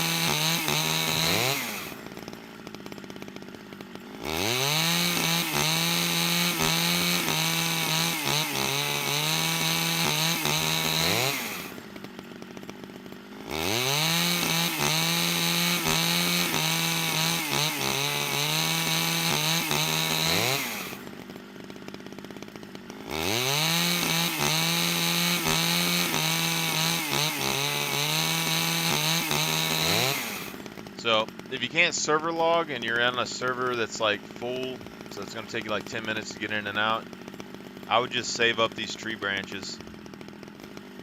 And then you gotta angle them like a certain way, but once you get used to it, you'll be able to figure out like what to make them go straight with. And then you just chop it.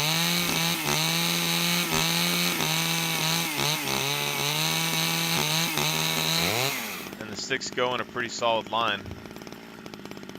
So if you collect all your stick bundles, you just do that, and then you can walk in a solid line back and forth, and you'll get awareness every time. That's probably the fastest that I could do. I wouldn't craft bundles.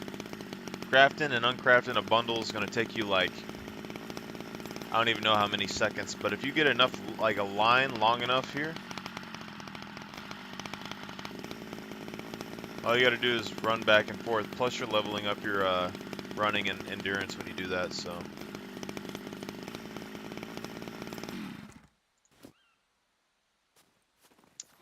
Not too bad. Why am I losing my mind right now? There we go.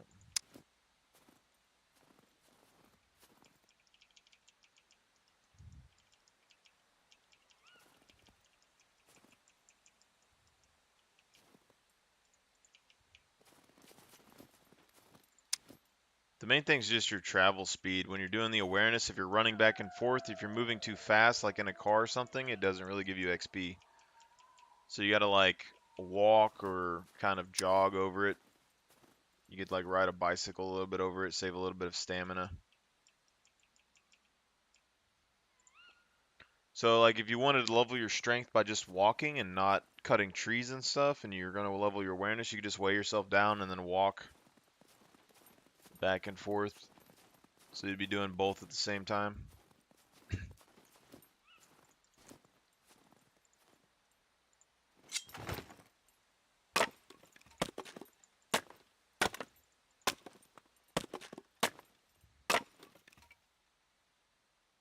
Hmm.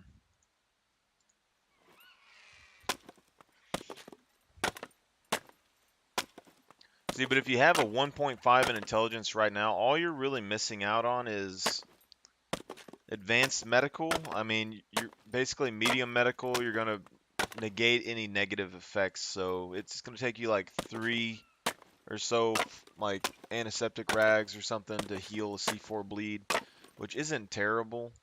And then like your recovery time is going to be neutral, I believe. Whereas like if you have advanced medical, you're going to have like a 10-second lead for like your recovery. But the same sort of thing applies to tourniquets. But if you have like advanced medical and a tourniquet, your recovery should be pretty fast. The only issue, that's probably the only thing I would say that sucks the most about having 1.5 in intelligence. Everything else is negligible. I don't think it really matters that much. Like the camo skill, it seems that you have to be hundreds of meters away to use, and if you're shooting that far, it's going to be hard enough to find you in the first place. But it does give you a PvP advantage. And awareness is good for finding camo people, but most of the fights are pretty close range, and people don't tend to stay in one spot that much, so very, very situational.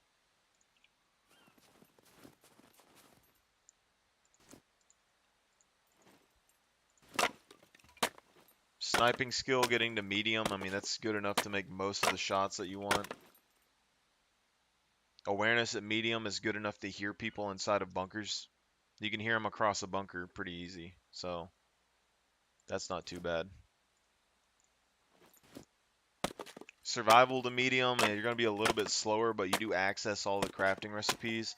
And engineering to medium, it's not the best for like base building per se, but like if you're a solo player or something anyway, upgrading to cement wall is going to be a lot of effort compared to just using wood or something else. And the bullets you can buy or whatever. I mean, you don't have to craft bullets to be decent, and you still have access to the 44 mag and all of the 9mm.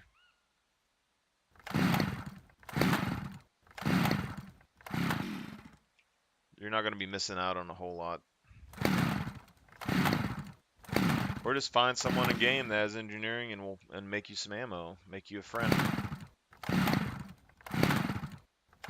I mean, at the end, like once y'all play for a few months, yeah, you're going to be behind in stats compared to everybody, but personally, this whole character and stuff, that's the build I like using on them. Don't have to worry about anything. Just instantly drop in and go straight to PvP. It's fine.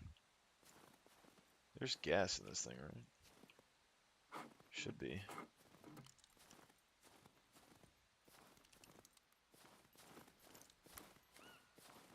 Yeah.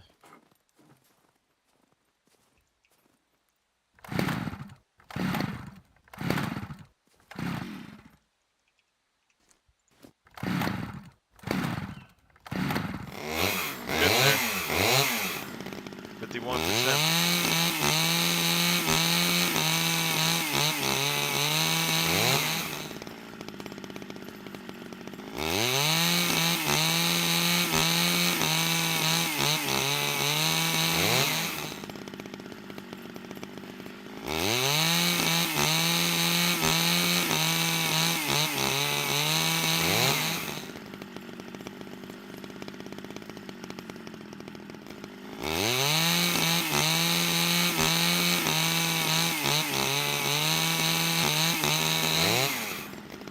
Like getting to medium in all the skills is pretty easy. That's the other thing too, is that if you really don't mind leveling a little bit, something that nobody does, but I'm still a big fan of, is partial leveling stats. Like a lot of build videos that you see, they say like you got a 100% advance a stat at the beginning of the game. I want to write out, I'll explain something to you here in a second. Something finish cutting this.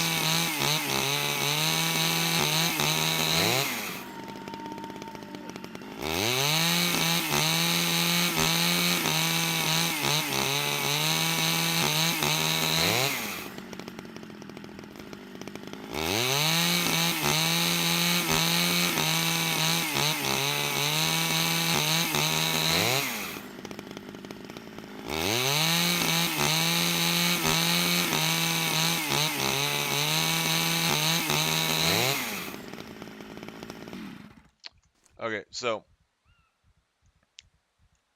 everyone online says that you have to 100% have an advanced skill at the beginning of the game because that's the only time that you get free points, and it's best to start off with max skills and it's easy to get to medium.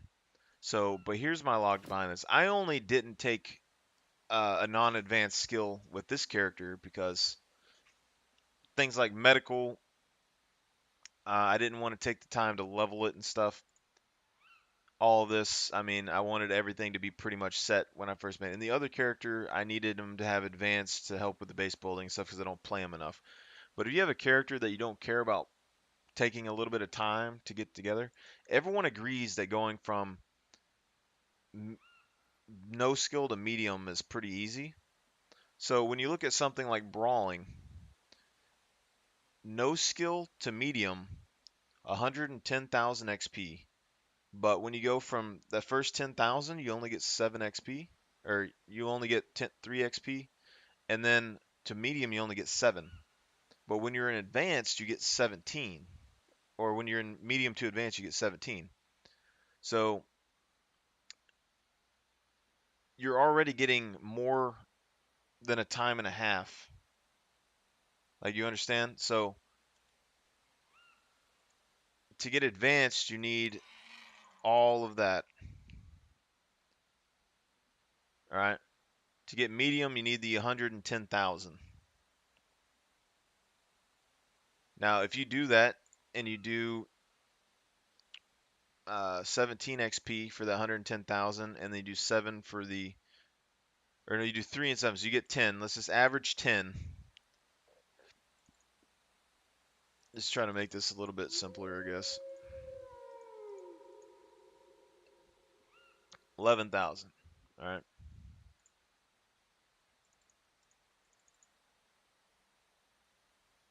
Now we do 17. 6,000. So you're almost halving the time. So this tells you that if you want to min-max your build to the maximum, you can not only take down your skill points from advanced minus 110,000, you can almost do another half of that. So like 150, 160,000. So if you have 3 points in strength, you can drop this down 4 or 5 points, and then it's only going to take you the same amount of time it would take to go from no skill to medium, which everyone agrees is really easy to do. But nobody makes builds like that. So if you take this down zero point 0.3 points, it's like 160 or 180. It's either zero point 0.3 points down or point or 4 points down. You do 167, or you have 200,000 XP that you need to get to advanced. So every skill that you do this, if you know the ratio, how they like, so like stealth, for instance, like if at the very beginning it levels up by 1 per second, but then when you get to basic, it goes to like 2 per second, and then medium, it went to like 3 per second. So when you go, those are just made up numbers. I know it goes like between medium and advanced, you can get 3 to 4 a second. So let's say from basic to medium, you get 1 a second or 2 a second. If you get 3 or 4 a second in the medium to advanced ratio, then you can have twice the XP missing to get to advanced, and you would level up to advanced in the same amount of time that someone goes from 0 to medium, and you would save probably 3 or 4 points there. Like on, let me hold up. We'll go to a single player real quick, and I'll kind of show this a little bit better. I made posts about this a long time ago, but a lot of people flamed me for it.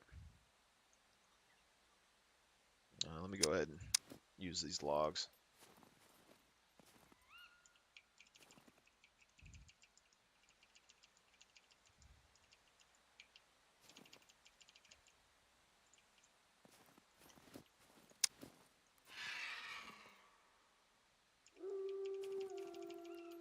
I guess we'll do like one quick log off, log on, so you can kind of see how you're getting the awareness XP. far as I know, they haven't changed it.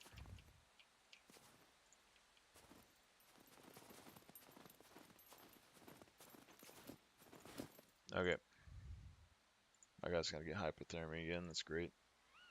So 11330.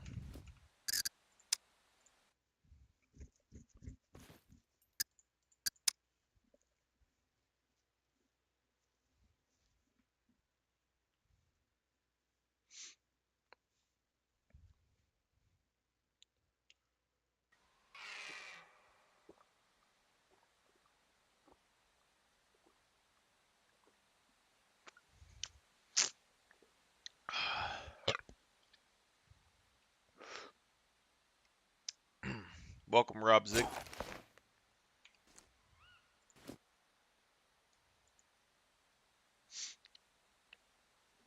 All right, so we're 11330. So we got 70 XP right there. And you can get a little bit more from walking around because it still has all those extra items to load in. But that's just from this one tree right here. So we're still gaining a little bit more.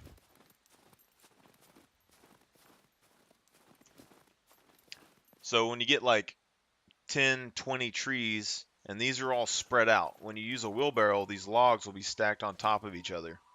They'll literally be stacked like that on top of each other. And when you cut them, you'll get a huge ring of planks around you.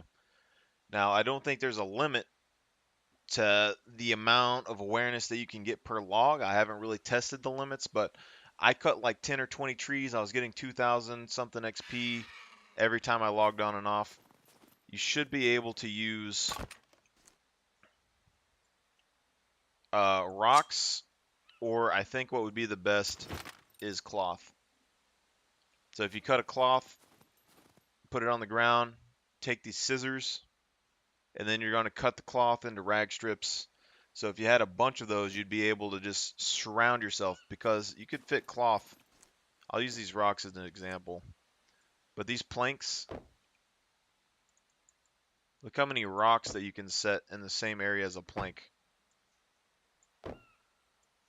And all of those are going to give you experience for awareness every time that you log. So it's going to be really, really fast to level up your awareness.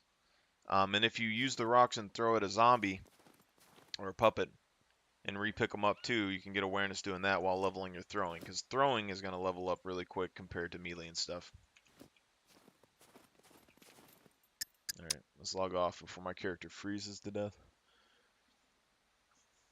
Now, everyone on Reddit and the internet gave me so much heat for what I'm about to tell you, so you can use it or not.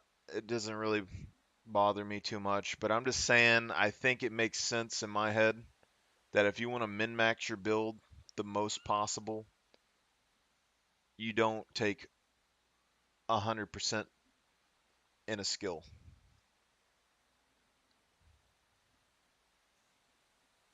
Because getting 110 XP does not take very long, especially with something like, what would be a good example?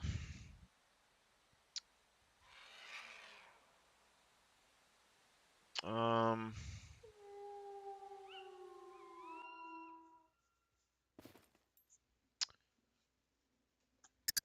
Alright, so go here, create.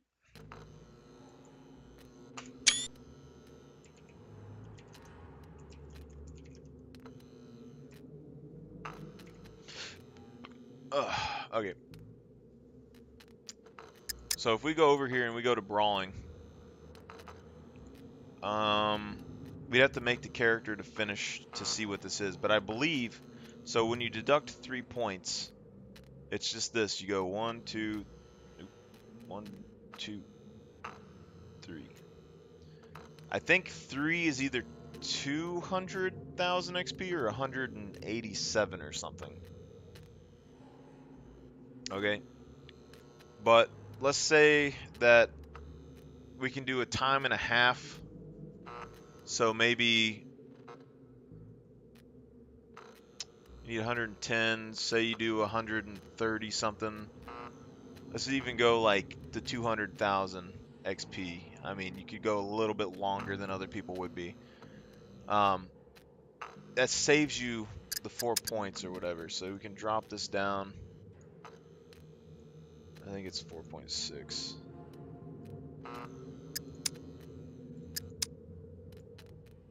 Right? So now you've saved zero point 0.4 points in this stat. Now, say you had a character that you want advanced running at the beginning of the game. I mean, you could drop it down 0.4 if you wanted to. And then it's going to take you. It all depends on the ratio of the skill. So things like thievery, you have a set XP gain. So taking the skill to advanced or leveling the skill, there's no real difference. So you can't increase the speed at which you would gain that skill rate. Medical does. So if somebody, like, because it goes up every time you do it, but it doesn't take very long to level medical. So it depends on what skill that you want to level, because stuff like brawling take a lot longer to level than stuff like medical does. And thievery takes longer to level than medical and has a set fixed rate. Running and endurance have kind of a set rate, and they're a little bit more difficult to level. So I would probably take those skills maxed, but things like melee or like stealth you could do, um, the engineering and stuff, debatable. I mean, they're easy enough to level, but when you make these characters, let me look real quick. Like camo has a set fixed rate of gain through the whole skill, but it doesn't take very long to level. Stealth is probably a big one. The driving skills could be a big one because every time you stall, it's actually deducting XP gain.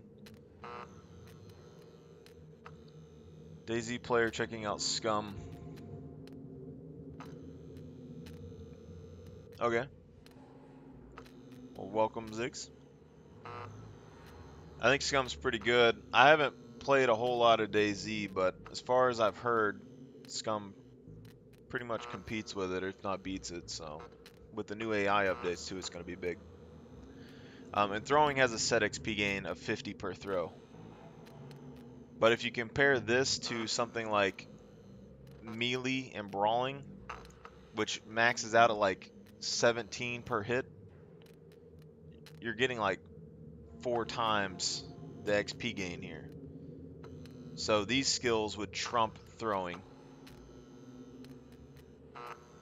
But anytime you have a skill, if you don't necessarily, because like getting thievery, for example, to medium doesn't take very long. So even there, you could deduct this by like 3.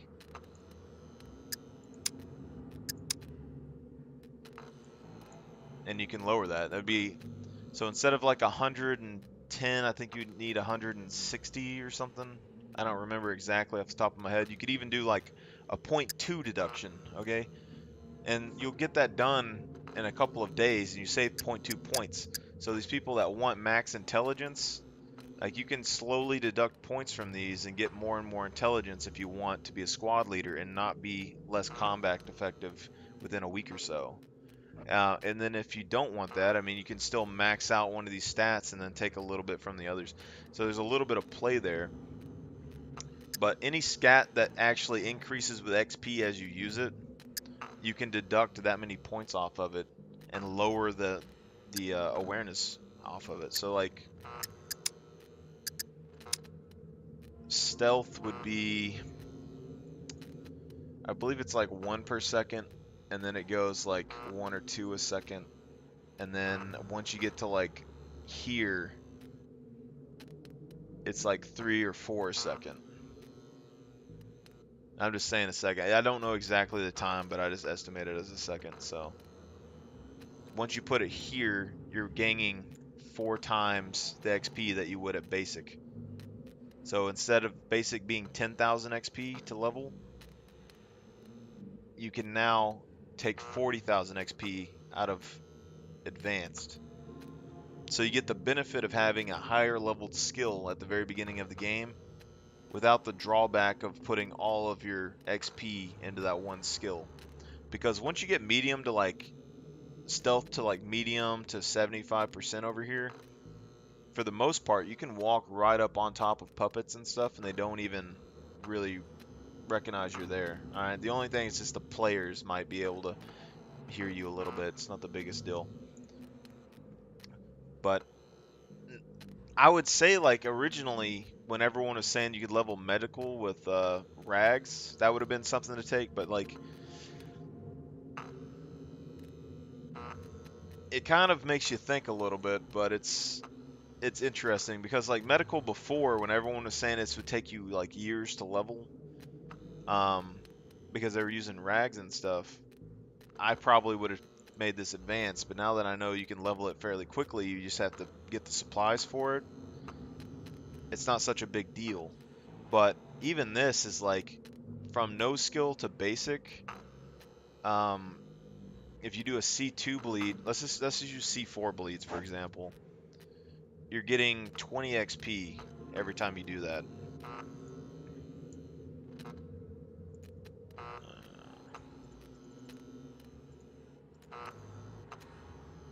So that's like 500 uh, bottle usages, uh, antiseptic or whatever, alcohol. And let's say, I don't really know what the application is, but let's say like 4 seconds. So you're looking at 33 minutes. That's not bad. But if you, when you get to advanced, that same C4, you're getting 160.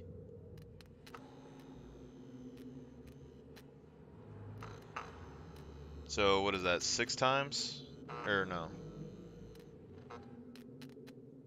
8 times? Yeah, so you're getting 8 times. So instead of this 10,000 XP, taking that out of advanced, you can take 8 times the XP out of advanced, which would be 80,000 experience right here. And then the medium, what is it? From medium, basic to medium, you get 80 experience.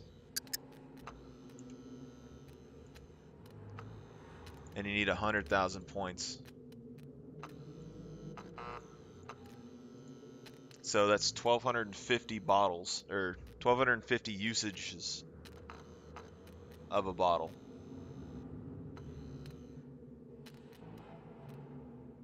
1,250, that's double usages. But anyway, and then say it takes 4 seconds to do that. 83 minutes.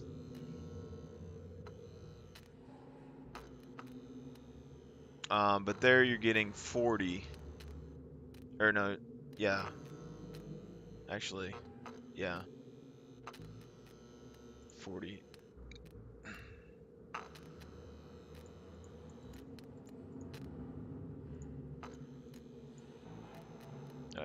It's 40.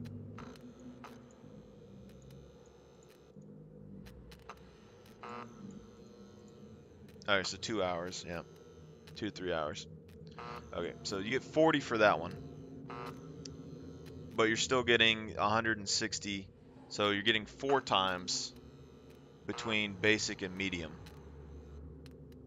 So that's 400,000, 480,000 experience that you can lower from advanced medical and then level up at the same pace as someone going from basic to medium. Which, that might be like in there. I don't know exactly. Let's just look at this. So we go 1, 2, 3, 4, 5. Alright, let's go 5 lower on medical. That gives you enough for a basic skill. And that's what I used to do on running and stuff too. This is 4 below. This is 5 below. Let's do one 3 below.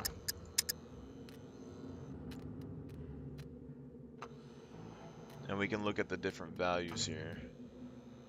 and this one can be 2 below. Okay, so 3 or 4, 3, 2, 5. Doesn't really make sense, but anyway. Is that?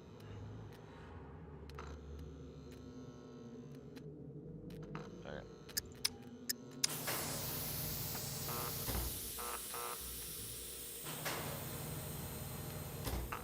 Oh. That Reddit post is probably gone because it got buried. As soon as I posted that, there was so many hate comments and negative downvotes. I lost so much. Oh. But it makes sense in my head, you know, like if you want to perfectly min-max your character and everyone agrees that going from 0 to medium is easy, then why not maximize the XP that you would get while leveling your skills? Like, if I lower my brawling down 3 points, it's still going to be good versus puppets. It just won't be as good as somebody that has advanced, but it's going to be way better than someone that has no skill in brawling, you know? And then by the time the person with no skill gets to medium, I'm going to have advanced, and by the time someone that has advanced, they're not going to get any significant increase in percentages unless they're like hardcore farming it to advance plus. So you're going to catch them.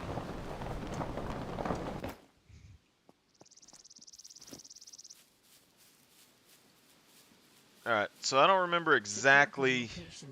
We had 4 below here. Greetings, human asset. Welcome to Scum Island tutorial protocol provided by the Tech One Corporation. My designation So what is is that? Energetic Entity Neural Appliance or DINA. I am an artificial intelligence created by the Tech One 70, Corporation 270,000 Scum Shell protocols, for including 4 the points. preparation of human assets. If you wish to activate the tutorial, please And this do is so 3 under points. So 3 journal points was interface. 200,000. Secure channel closed. So 2 points is the 110? Or hold on, 14. Something like that, like 114,000. Yeah. So 2 points is going to be pretty much what you would want to do if the skill has a flat rate. And then 3 points is when it starts gaining a little bit more experience, and then 4 points is when it's gaining a lot of experience. But medical is 5, and you're looking at like 134,000 or 334,000. Yeah, something like that, 334,000. But you have to play with the ratios, okay? Like I can't really give you specifics for your build, but if you do take the time to go and test some of your skills out, just look at the XP gain that you get for basic, from 0 to basic, basic to medium, medium to advanced. And then whatever the increase is from the basic skill, you just multiply that to how much XP that you could take out from advanced, and then you save all these points. Because right here, like you're like just this alone, that's 7, 9 points. It's almost a whole skill point right here. And you could put that in any one of these and then move this skill up to, what would that be? About 50,000 XP to medium for a skill. So I could do this and then dump like almost a medium rifle or something right here, or almost medium melee.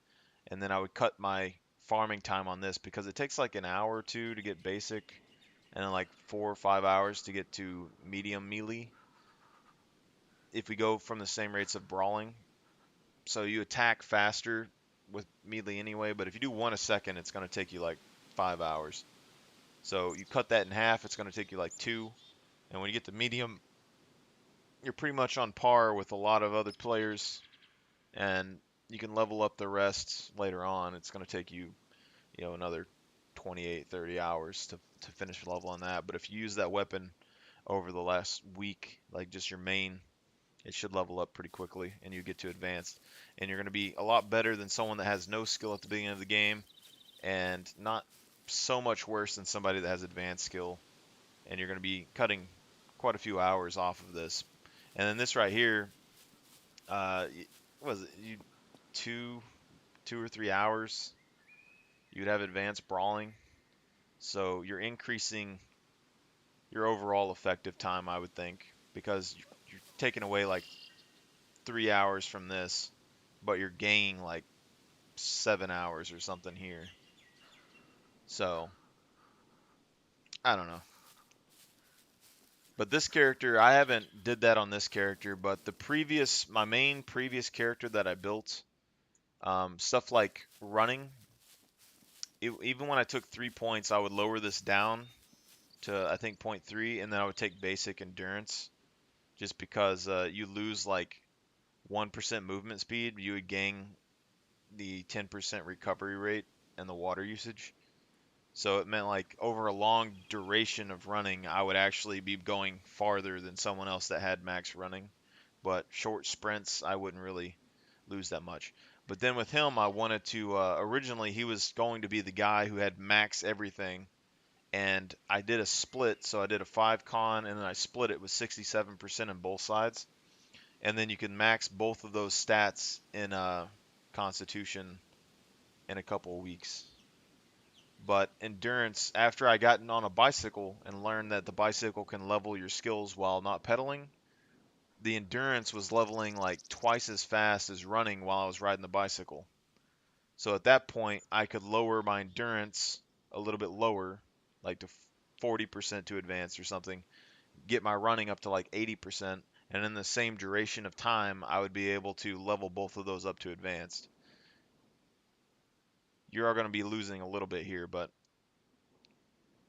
this all depends on like I don't understand the advanced plus system yet, because everyone told me that when you have an advanced skill, you get 4, you get a 10% random bonus to one of your skills to advanced plus. But that other character that we had just created had 3 advanced skills and got 2 bonuses to 2 different skills. So he got a free 2 million XP. And so it doesn't make any sense to me why that would happen. Like if you get another advanced skill, does it give you another 10% bonus, or does it just allow you to level naturally? It's just because if you get more and more bonuses to advanced plus, even if they are randomized by maxing individual skills to advanced, figuring out how to max all these to advanced the fastest would be really good.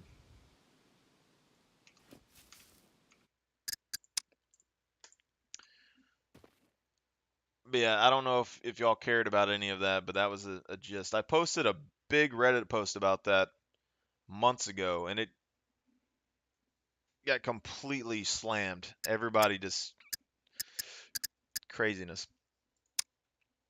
Maybe I'm wrong. I don't know.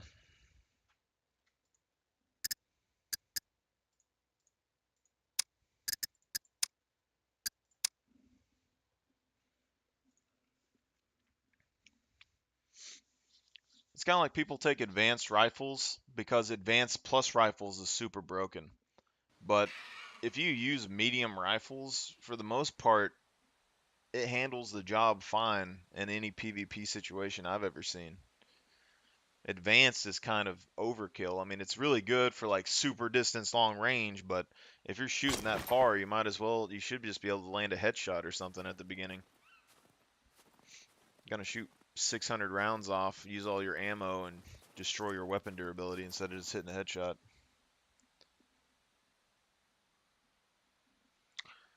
Well, the main thing is that there was already streamers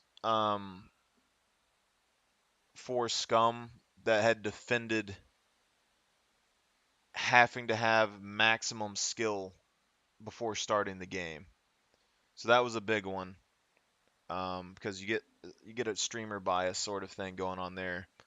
But the other one is uh, they think it's a waste of experience if you don't take something to max, is basically what they were saying.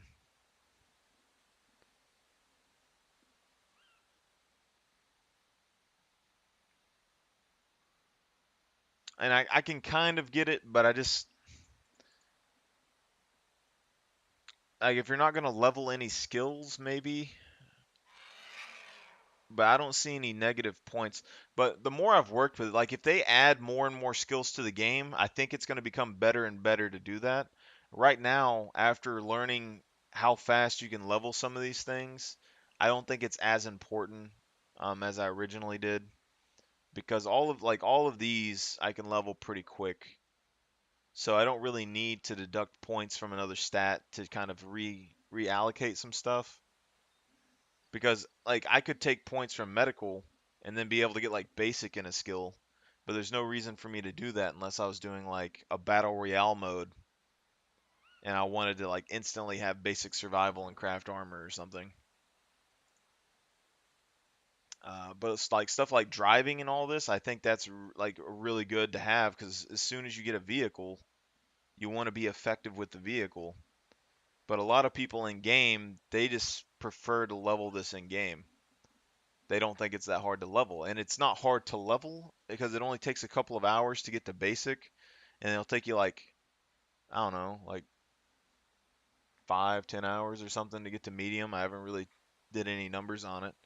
But it seems to level at a sort of constant rate. Doesn't seem to improve when you go to different skill levels. But it's kind of like running where you get incremental increases in speed. So I can see their point that it's not hard to level, but in my mind, if you buy a car, that's a huge time investment to get the money and to fight all those PvP fights to buy a car and then not be able to use it. You're instantly gonna have to try and level this. You're gonna be stalling constantly. You're gonna be making a lot of noise. If you're on a high PvP server, you're probably gonna die. It's like the motorcycle with basic, like where with basic is 60. Anyone in a car is gonna be able to outrun your motorcycle and kill you. So if they really want to, they can. So you're gonna have to outdrive them. And then if you have no skill, you're going like 40 kilometers per hour. And my player on foot can outrun that. And then a bicycle can outrun that. So why would you not have some points in motorcycling at the very beginning unless you just want to run the risk of getting murdered right off the bat as soon as you got it? Whereas like demolition and stuff, there's nothing like right off the bat at the top of the game unless you wanted to like farm C4 right at the beginning. But you could still level this pretty quick. And thievery is a good one too, but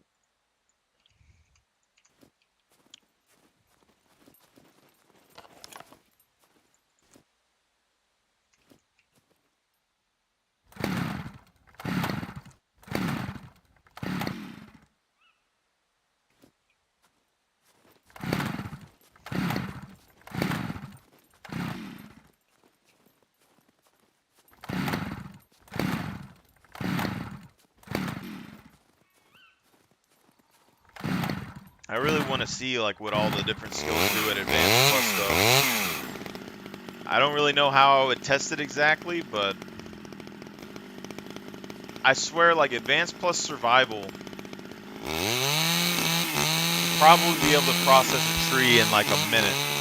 You'd probably save like 40 seconds off with the metal axe. Advanced Plus Camo, you'd either work the same or maybe you could move with it. That'd be cool. Like some of these skills, like no one's ever gonna get to Advanced Plus. Like brawling.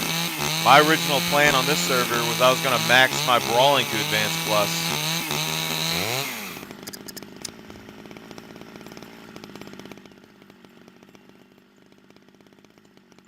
Because nobody that I've seen has got like Advanced Plus brawling. But in my head, I'm thinking that seems like it would make you really freaking strong. Like 8 strength Advanced Plus brawling, you should be able to beat the hell out of somebody. Hand-to-hand attack speed, available combats, and blocking efficiency. Here's the other thing that I want to test and I haven't got to yet. Brawling is the only thing that says it improves blocking efficiency. And melee weapons, it says influences melee weapon attack speed, combo attack, melee weapon damage. But you can block with the melee weapon. So does brawling affect the melee weapon's block? That is my question. Because that kind of doubles up Because one thing is, if you have a high constitution at the beginning of the game, so if you have 5 constitution, you get 120 HP, which is already like a 50% bump from somebody who has 3 constitution, or it would be a 20% bump for someone that has 3. And these guys who are farming constitution and getting from starting with 1, you'd have a 50% increase. But then you tie in brawling with the blocking efficiency. If the efficiency is taking less damage, more so than using less stamina or something, I think that could be really good because I'm pretty sure you're like halving the damage that you take while blocking. So then you're extending your XP so much more. You're basically just a walking tank for your team, which is pretty interesting. And then what exactly all can you block?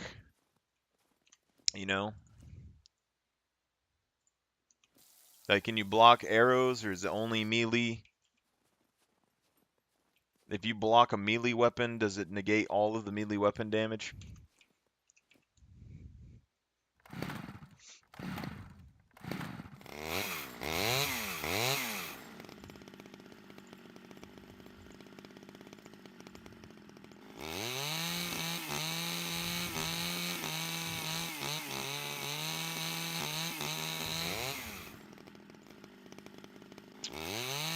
I feel like there's some inner working between the skills that we just got to explore a little bit. It's like dexterity. I'm pretty sure it increases like your actual like weapon attack speed and your boxing speed and stuff. Because I feel like when I have a high dexterity with a high boxing skill, my punches are faster. But it could be placebo. I don't really know. But this skill seems really important. Movement speed, action speed, eating, reloading. The action speed's a big one. But when it says action speed, I don't know if it applies to things like cutting trees.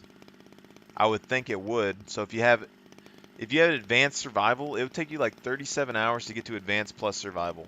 If that saves 40 seconds off your time, like I kind of suspect it might, then you have 5 dexterity and it decreases your crafting speed and your action speed even more. I mean, because all my tests were with like barely any dexterity, or maybe 3. I don't even remember.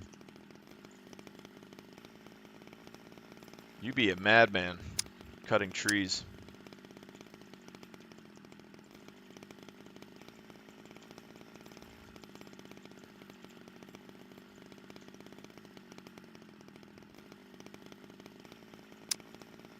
That's why I think survival's like, people don't emphasize it enough, but I feel like it's a very, very important skill. Like overall, throughout your gameplay, if you craft any time, like if you loot military gear, it probably doesn't matter so much to you. Like if you're just using melee weapons or whatever, but finding all the stuff that you use. But if you're like a base builder, if you craft arrows, if you craft spears, if you craft armor, how much time you're going to be saving while you're doing that.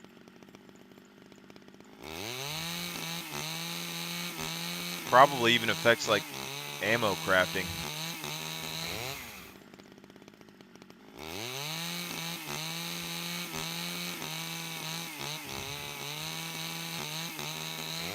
That's what I was saying. Like if you don't care about leveling your medical or whatever in game, I would 100% go with survival maxed.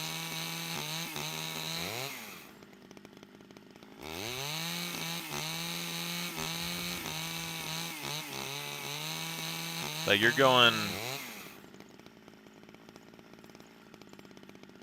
3 minutes, 3.5 minutes or so to like process one tree.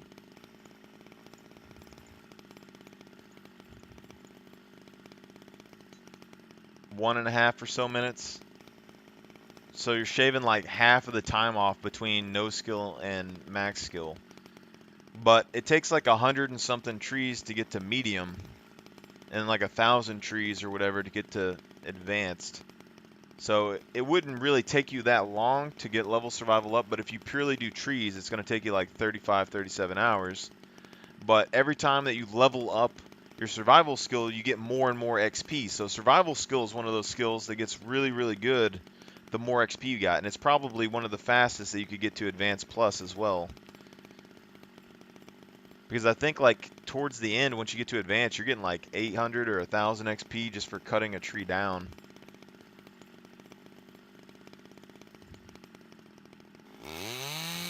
It just progressively gets faster because it cuts down the time that it takes to level it, and it increases the XP that you get every time it levels.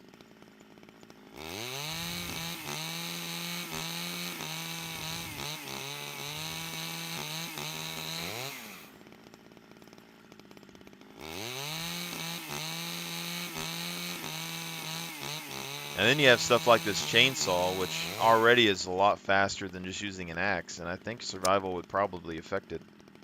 Unless it only affects melee weapons, but I haven't seen any posts about that either. There's a lot of missing information about the game that nobody's posted.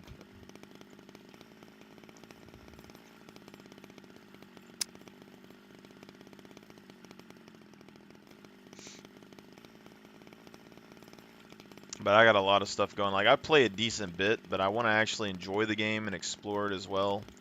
I do like testing, but I do it in spurts. I mean, I spent the last 2 months or whatever testing everything that I could, so I'm just trying to enjoy the game a little bit right now.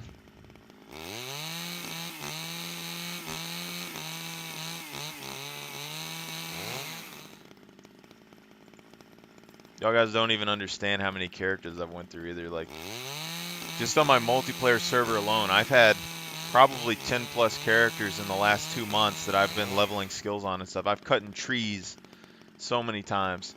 You look at, like, I have 2 accounts. You look at the single player character creation list, it's massive. And I've deleted it and remade more and more. And it's just like, ugh.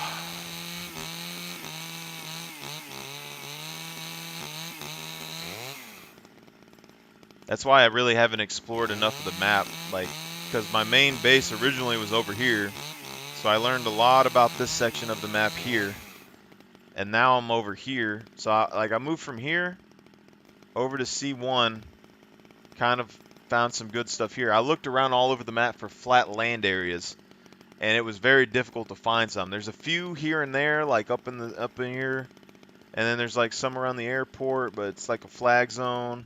There's a bunch right here down in these farm areas, but right here's like the flattest land, and then those swamp areas on the rivers are flat, but you can't build in them for some reason because the game doesn't want you to build in water, I guess. So, and now I'm up here in the snow, and I pieced together this where it's like I really don't want to be away from the psych ward because it had access to a lot of good medical supplies and the scrapyard was really good. But now that I'm over here, I'm like, okay, we got the town, we got a lot of locks. You can get a lot of screwdrivers here. You can get screwdrivers here. You get good money here. You get good lockers, good lockers, good lockers. You know, get access to the lumber mill if you want, but I don't even know how good the lumber mill is for leveling stats. I look in the lumber piles and it has like 7 or 8 logs. If you don't have any survival skill and you don't want to level your survival skill, sure, like go to the lumber mill, but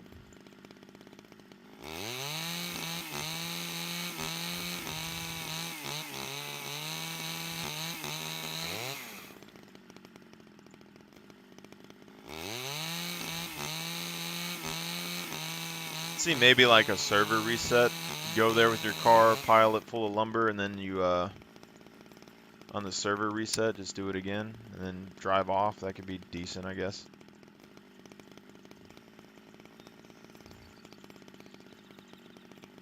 I don't think there's any way that I'm going to go to the lumber mill to level my stats without a car to get it out of there to be able to use better blueprints. Maybe a PvP server.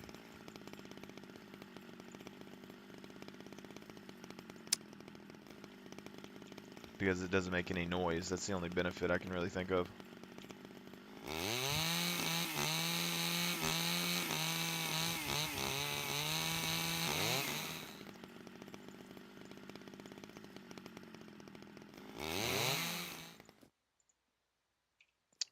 Freaking hypothermia, man.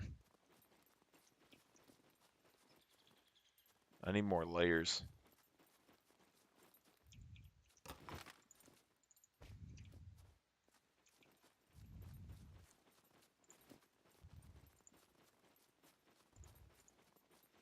All right, so engineering is already at 76% to medium. So right here is like, because you already see that like my gist when I play the game, when I get to medium engineering, that's like the highest engineering that I need to play the game because I can make improvised pistols, improvised shotguns. I can get decently leveled walls. I just can't craft all the ammo, but I can craft the 44 Magnum ammo and the .357, which might do a little bit less than the crafted 50 cal ammo, but you have a higher fire rate as well, and it only costs like 2,000 for a revolver.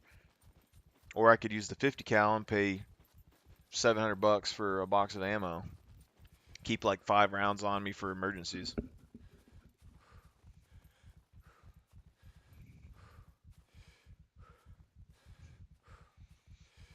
But the only thing that bugged me before is there wasn't any leveling, so I couldn't increase any of these stats past medium.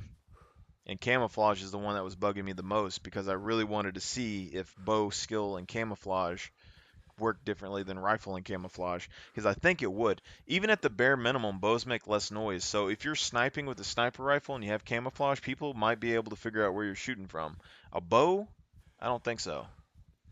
Probably not. No muzzle flash, no noise. I mean, they could see the arrow direction possibly, but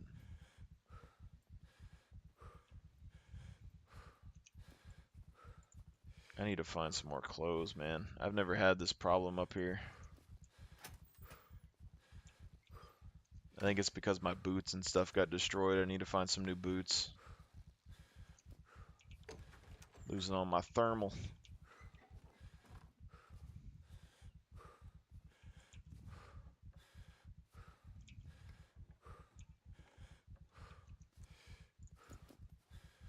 Yeah, it's not going away. Just go ahead and start a fire. Thought the sun would fix it.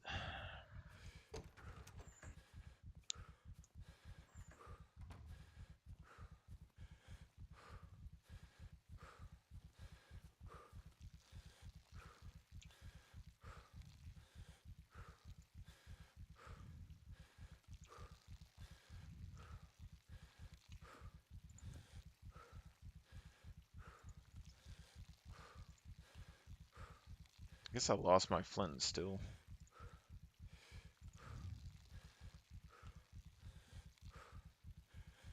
Yeah, I guess my flint and still's gone. What do you need for a bow drill, man?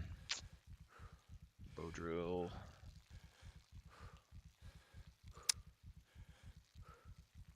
2 sticks and a sword. Easy.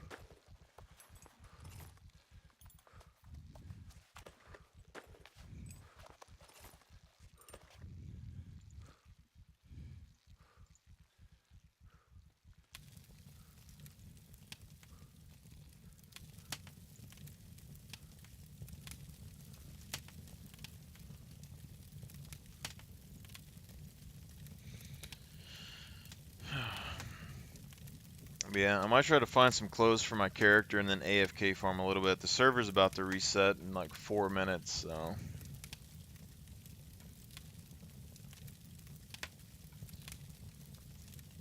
Hopefully the fires don't go out, but... So I gotta get ready to take this exam. When I do that though, I'm probably gonna keep my character here and try to use that macro to farm my strength. Save me like, 2 or 4 hours. It's like an hour drive to go down there and back, so... Hopefully I pass the first go around. I got a month or so. Yeah. I don't think it's gonna be hard. I mean, it just depends on how technical they get, because I took the pre-exam course and it was pretty easy for the most part. There's just like a few things that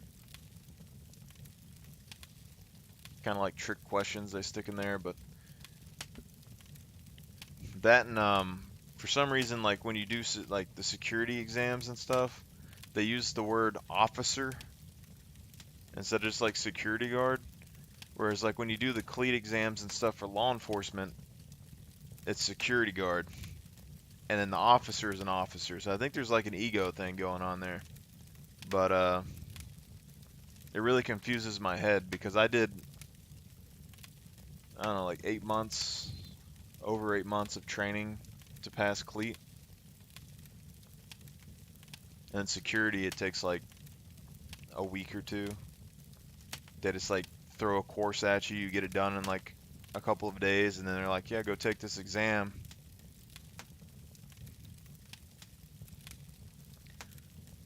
Main issue though is that the security pays better than the police force does. A lot less dangerous. But I did like the police force a lot more than security. Like security's peaceful. I work by myself, and I kind of like that because I grew up by myself for the most part, so I'm not really good around a bunch of people. But police force was more of a family. Um, you like go to each other's houses and like eat family dinners and stuff, and look out for each other.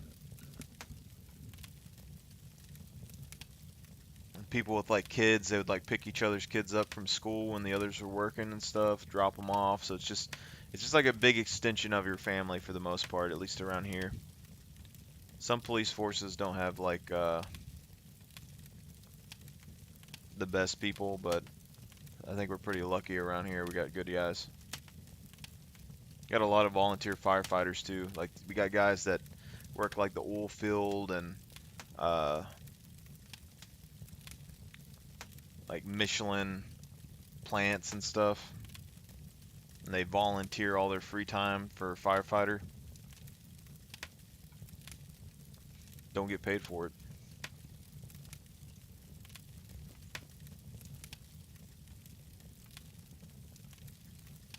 That was the only reason I ended up leaving the police force originally was I was keeping 2 jobs, and then I ended up losing one of my jobs, and I couldn't afford to stay. And then I worked at a warehouse, and then ended up getting really sick during the pandemic stuff because my dad ended up getting COVID. I was taking care of him, and then I had fought it off, I swear, like a couple times beforehand, but that one got me.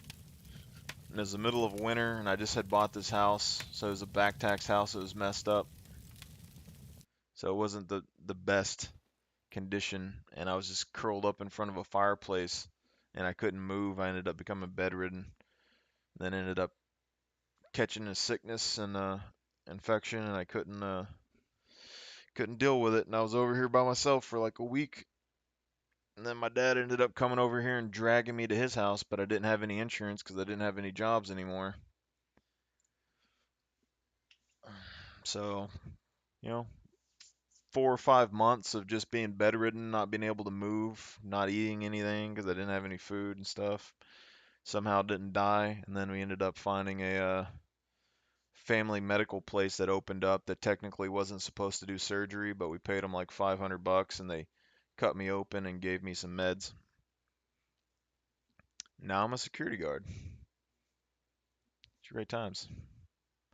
But I've did a lot better. I mean, I've gained my weight and stuff back, so I usually float around 300. I'm just not as muscular as I used to be because I went from a skeleton to a freaking average Joe, apparently now.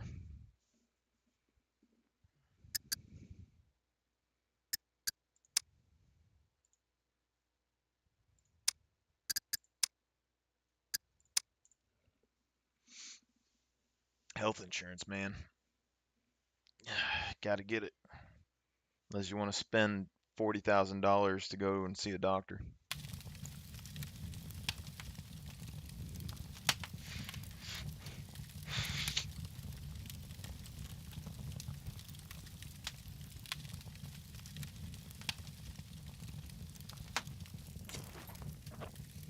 See, but down here, like the police force is paying $10 an hour, and then like security guards are paying like 16 to 19 starting. which I didn't even know those jobs existed around here originally. The warehouse work and all that, like those guys, they start at like 17 to 19 usually. And then like if you work there for like 20 years, you'll get to like 21. But like it's very strenuous labor that they got here. Like there's a lot of 24/7. I worked at the warehouse and I had really good times. But my issue is that since I'm a big person, okay, I'm not like super fat or anything right now, but I'm not as big as I used to be. When I got done with college and sports, I was 325 pounds. I had like a 4.9 or something 40 when I went out of high school. They never really timed us in college for some reason. And I haven't really lifted super seriously in the last few years, so I float around 300 right now. But when I go and work for those places, I burn like a ton of calories. I got to continuously eat, and I have a hard time. I was driving like 2 hours, or I was driving like an hour and something to the warehouse, then working a 12-hour shift, coming back, and then try to sleep, and I would have to go instantly back, and I wasn't able to keep my food prepped as well as I wanted to. And I probably should have ate a ton more carbs than I was, but I was trying to watch my blood sugar. So carbs are your friends.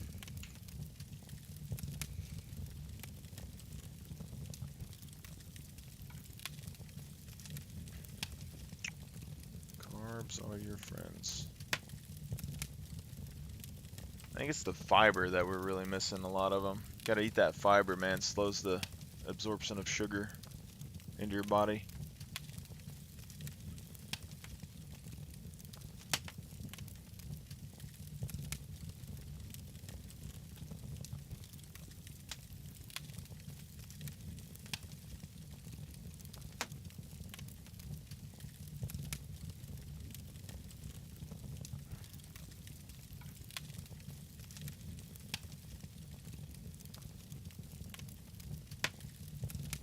Granted, though, if you're at the police force for a little bit and you like rank up a little, you'll get like 18 plus, and then after 20 years you get a pension. So it's not all bad.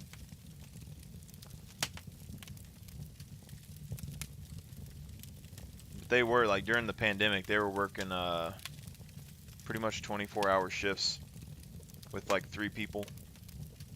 And all the new like there's people quitting, people that got sick and stuff, and they had new people going through training. So you had like 3 guys doing 24-hour shifts, constant rotation. And I think there was like 4 different like big events that happened during that period. So it was pretty rough.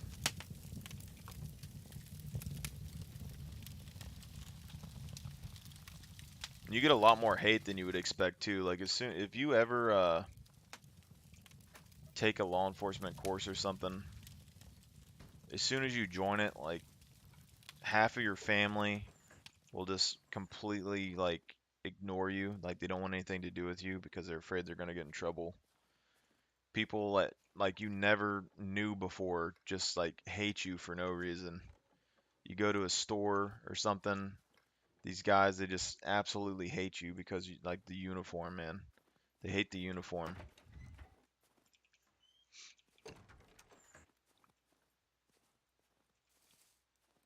I had people in high school that I've known forever, and they completely don't talk to me at all anymore as soon as I got that job. Mainly because like I guess they smoked a little bit or something in the day, but it's like it wasn't even my jurisdiction. Like they live a long time away from me. I never saw them do anything. I don't really care. It's not my problem.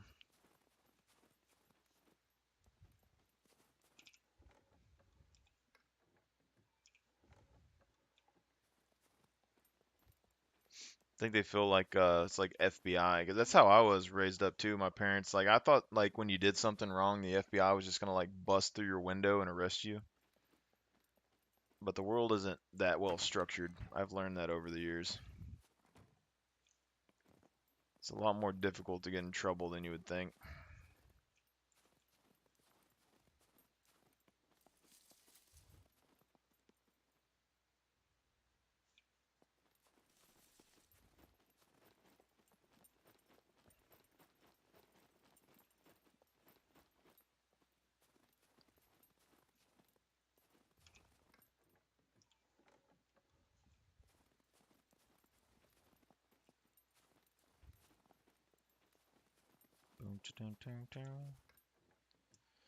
Alright, I'll probably have to just go ahead and hop off because I think I want to go to the naval base and do stuff, but I just don't have the time to do it. So I'm probably just going to try and AFK farm my strength a little bit. And I don't think that's going to be super interesting to watch, alright? Because like I could like I guess tab out or something and like have it show the you know, the value or something, but I don't know if it's going to be that exciting.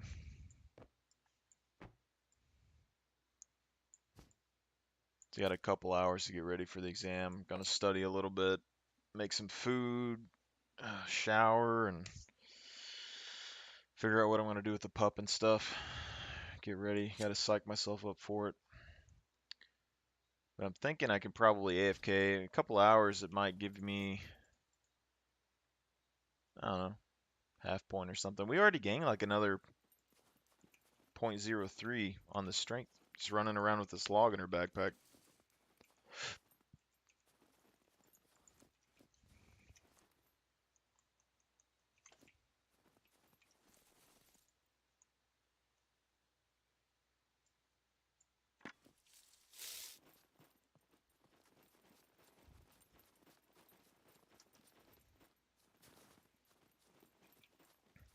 Climb up in these towers real quick and see if I can find some boots or some clothes.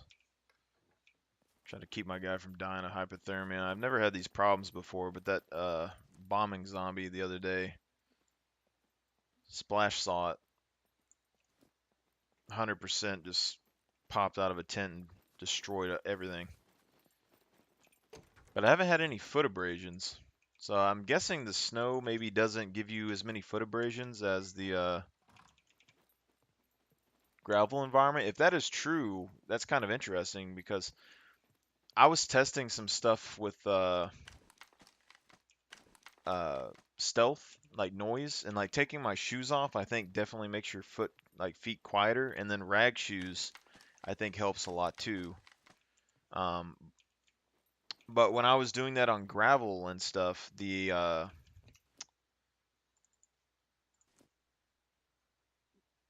a basic compass up here.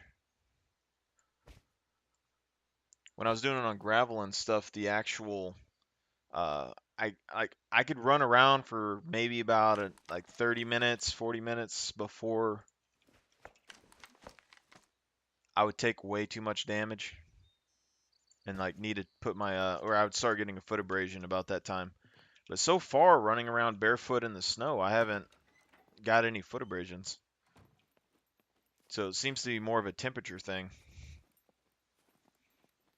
But I also think high constitution helps you with that as well because I seem to have a lot less medical issues and a lot less like foot abrasions and stuff with constitution. But don't quote me on that one.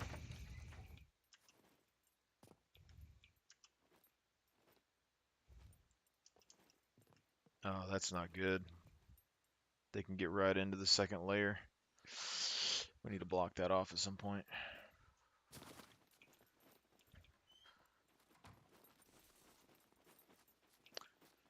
Trial and error. That's what's going on there.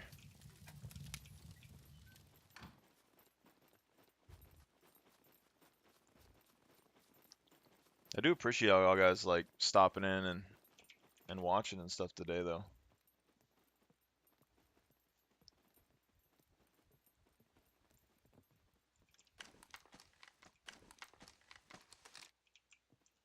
I'll probably turn my webcam on like I don't know, tomorrow or sometime this week though. I've had it kind of shut off for a little bit. Someone killed a puppet in here.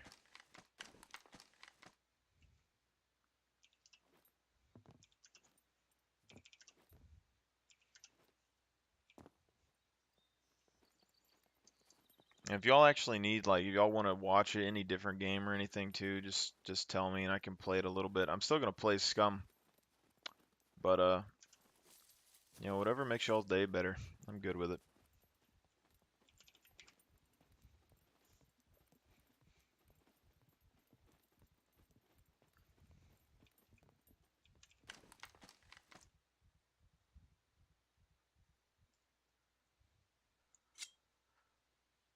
I definitely don't want to leave these guys hanging out here though, so I'm not gonna like completely abandon them on this game.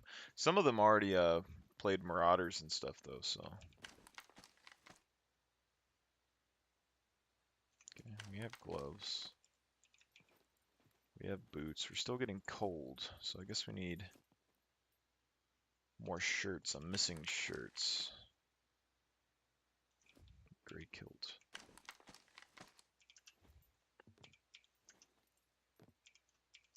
How much money do we have?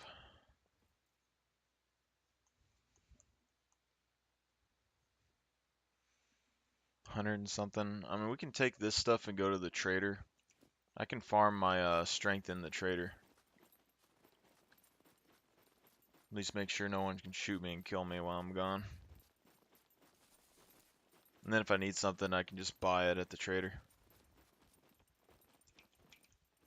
That's why I'm packing the food on me, though.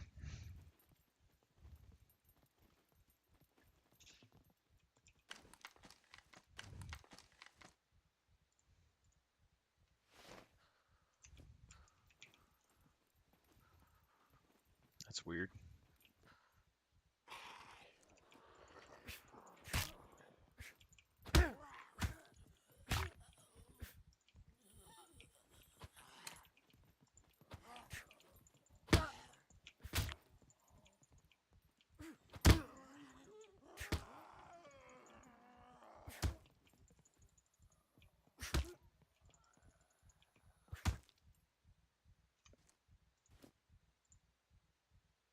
It doesn't look like my brawling XP reset this time, though, so maybe we can get advanced plus brawling. 10,000.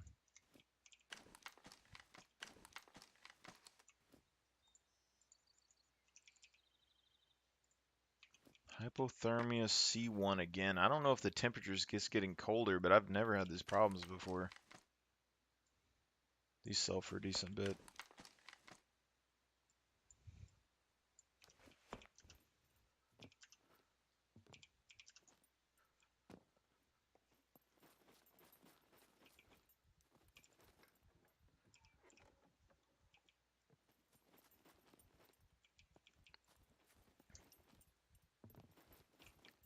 Hopefully once I can do naval base runs and stuff a little bit more, maybe we can do a little bit more PvP, so things will get more exciting for y'all guys. I'm generally kind of a more laid back player in survival games, but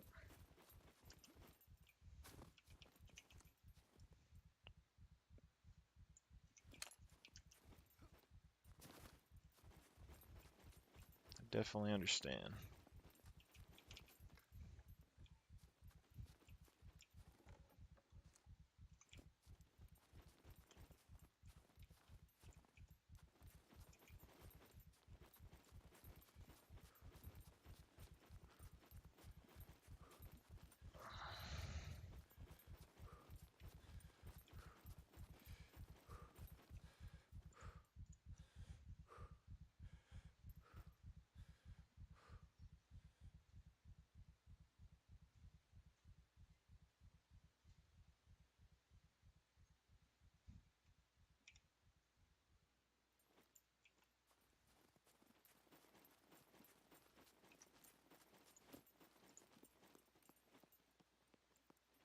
Hypothermia.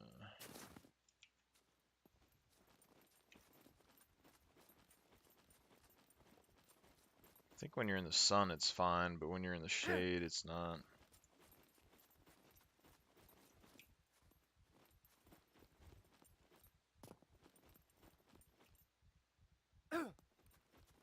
I actually need to go check the prison flag and stuff today too. I didn't check the base flags either, but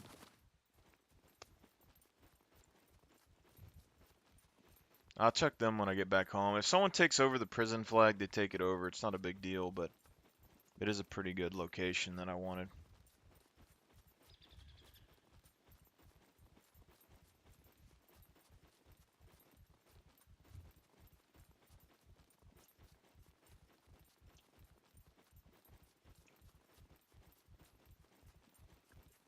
I'm actually surprised at how many people are scared to go into the snow biome.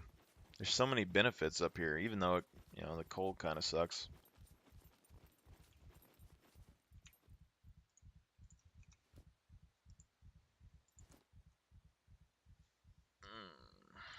Let me move these down.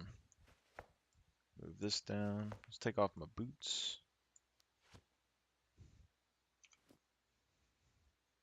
See if we get any foot abrasions by the time we run down to the trader. Now I'm really curious because I think even though you might get hypothermia having your shoes off, I feel like you don't get foot abrasions down here. Which means as long as you could keep your character warm, you wouldn't need shoes. And also be a lot quieter.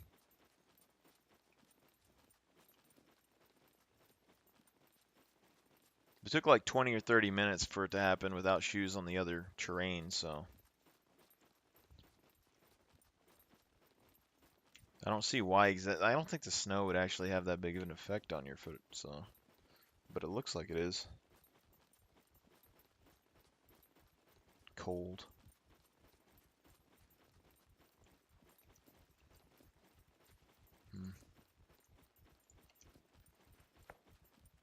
Guess it will.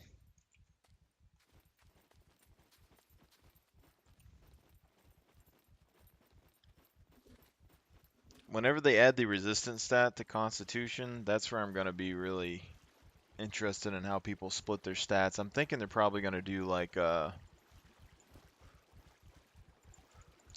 don't know, like a max running and then I mean people who take 3 Constitution, I don't you probably have to like half it.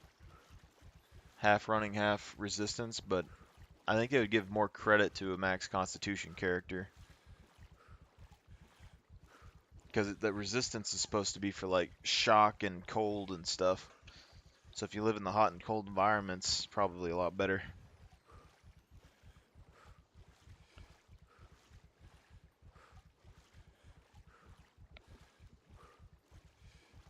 Right, I'm gonna get into the trading zone and then be right back.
Oh yeah, but technically, if you set on the edge of this trading zone or the land bridge, you can snipe people, and then when they shoot at you, you just walk in the trading zone, and they don't do any damage. And there's one on either side. But you can only ride a bicycle across this. Don't try to drive a vehicle across this; it'll get destroyed. Until they add like a lift kit or something for trucks.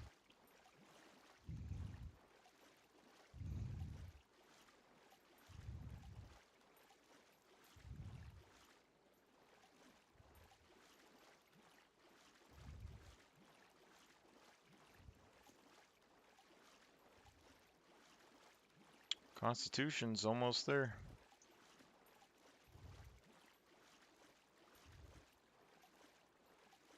It's only a 3 HP difference. That's why I don't really care so much about dropping it to 0.4. It's like endurance is good, but I mean I'm getting plenty of recovery. The calorie usage is what I'm really interested in. You get advanced plus endurance if it gives you like 20% calorie reduction, because I don't know how many calories you're gonna burn at 8 strength, but it has to be pretty bad.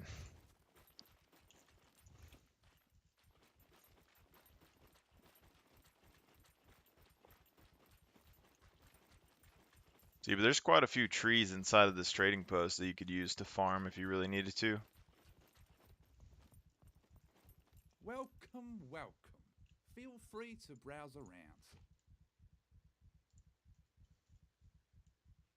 You can sell a tree branch to this dude?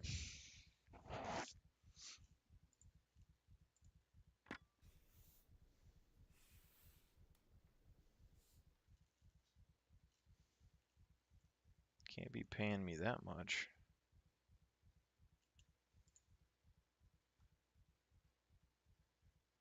Do I sell the basic compass?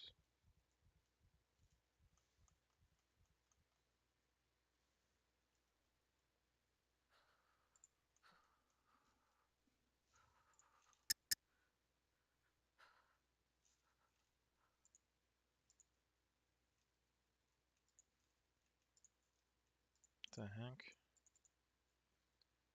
Nope. Okay.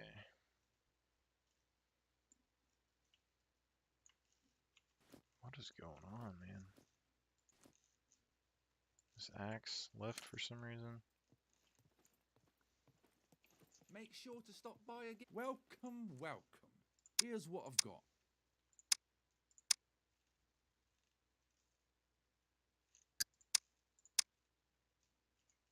What exactly am I needing right now? Let's see what you have. So we have a jacket and a coat. So we need shirt and a socks. Here's what I've got.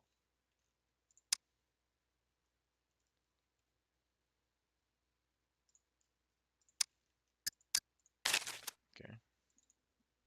Good to know that we can actually buy socks. That's nice. Never actually did that before.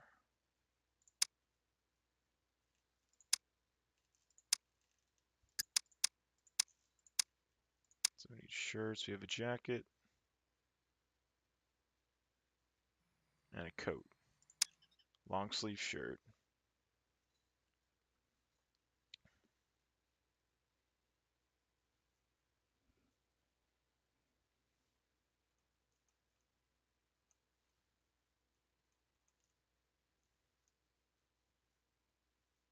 I think a white shirt. I mean, we could probably need to get some whiteout clothes at some point. Surely that's enough. Cotton shirt should be pretty warm. Make sure to stop by again. How much money we got left over? 800, that's pretty good.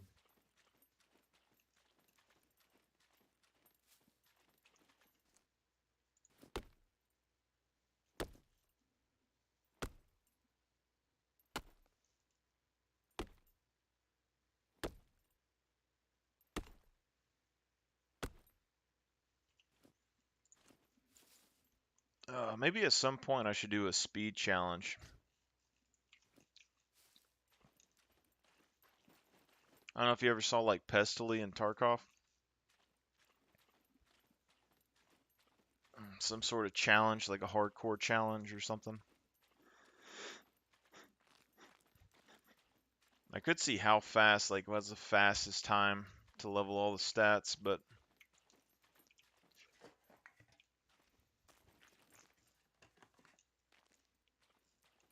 I really want to get into some more PvP combat in this game. Just because like the gunplay feels pretty smooth for the most part.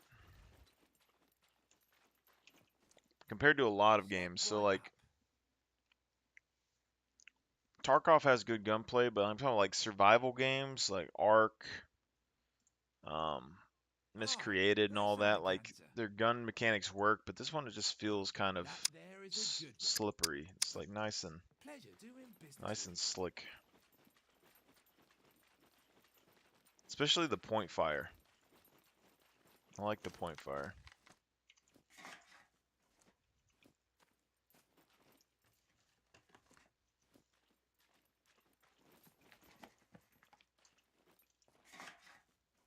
See if there's anything else I can shove in my pockets.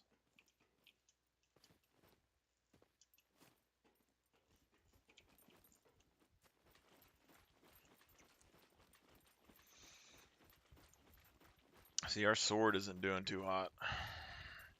25%. We can still get a couple $100 probably. What's up? If you're trying to rob the place, 309. 25%. God, swords just bring so much value. Love it.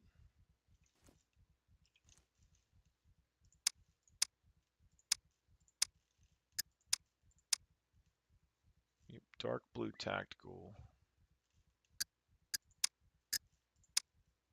You have black tactical. Doesn't look too bad.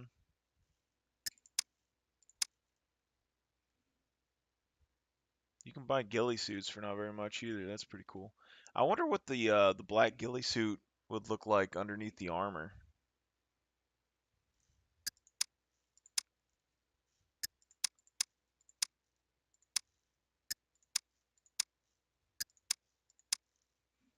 Hmm.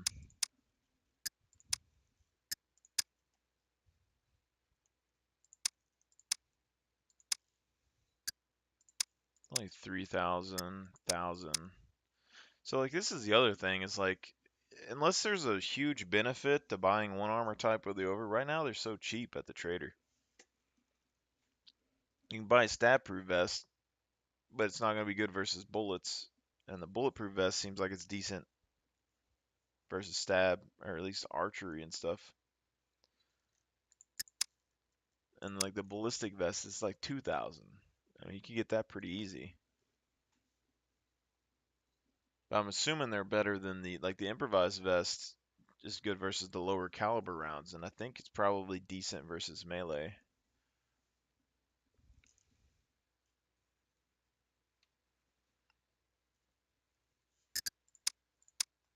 But then like these, so like why doesn't everybody wear these? It's only 4,000, 3,000. It's pretty easy to get all that. It's really the guns, I guess, that cost a decent bit. I mean, this is just 10,000. I mean, it's not bad. I mean, this is 8,000 right there, MP5.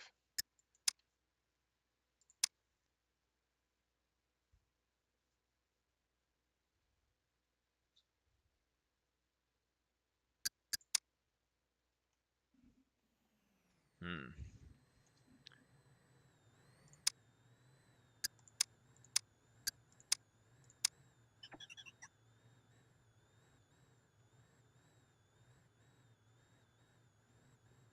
PHS and the MP5. I'd probably just use the MP5, man. Even these shotgun, I mean, you can buy it for 6,000, but you can find these pretty easy too. 3,000 for a crossbow. See, the Scorpion isn't really much better than a 35-pound bow. I just use the 35-pound bow. And then like all of these, they're okay, but I don't see like they're not the ballista. The ballista is what you want, man. And then the compound bow is cheaper than the ballista bow. So like, if the compound can shoot and everything so much better than the ballista, why is the ballista so much more expensive? But like the different camo colors, like the white, like you can't dye the ballista bow. This has a good fire rate. That's the main advantage here. And I like that people that don't have archery skill can't use it. Other than that,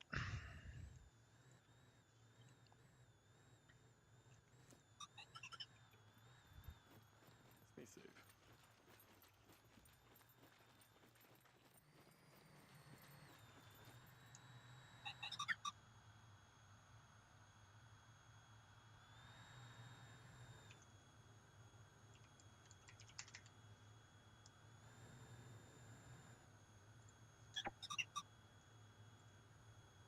oh, y'all guys needing some? What? Y'all needing some? Need something? Yeah, I didn't know if you're in trouble or something. No, we're good. Okay. I was probably about to go AFK farming my strength while I was doing other stuff, but not too bad. I still got a few people in the Twitch watching, so I wasn't sure. Like I would like to do something exciting, but I got to get ready for the exam, so I think later probably go to the naval base and try to gather some money and guns and stuff. Alright. But I didn't check the boat yet. As far as I know, it's still there. It should be underneath the rock by the dam. Mm-hmm. I don't know if you know what I'm talking about, but yeah. Um, but yeah. I think it had like 20% gas, so we might need to find some gas for it. But other than that, if y'all want to Well, we do go, have gas cans at the wardrobe below my castle. sounds good. Are y'all gonna be on later tonight? Yep. Probably not. Hey, but what time is it in your place right now? Like 10:30. A.M. Uh, yep. Yeah, then I'll probably be on. Night, evening your time. I'll be on. Okay. Good. We can load up on the boat and ride down to the naval and loot it. I don't know how easy it's gonna be this time because last time apparently the chat said that one of the mechs wasn't there because I guess it despawned. I was despawning mechs all yesterday. Sorry. Happened 3 times. Every time a mech shot at me and I ran off, it would disappear afterwards. Hmm. But there's pretty decent loot in there. Yeah, there is. Have you been down there to the where the submarines are? Yeah, that's where I went. And I was gonna go through the tunnels, but everyone in chat told me that it wasn't worth it and there wasn't nothing there. But I'm Yeah, it still wasn't worth it going through the tunnel. curious. But yeah, it was really easy to get in there, and I'm pretty sure the loot rate underneath that place is higher than everywhere else. Yeah, Yeah, but I didn't make it to that's the why top there's a lot of buildings. people there. I don't think the top buildings, at least the dock area, didn't really spawn a whole bunch. But I didn't Mm. I didn't make it to the barracks or whatever on top. I was full before I could leave. Mhm. Actually, there might be an additional benefit to the boat. Can you hold items in your hand while you're riding in the boat? Yeah. Can you do that in a car? No. So the boat would be better to go to naval, right? We could all carry 2 hiking backpacks stored in the boat. Mm. You could carry, well, I don't know how big the boat inventory is really, but you just carry it. The people carry the hiking backpack and then you carry the boat off. You have more loot. But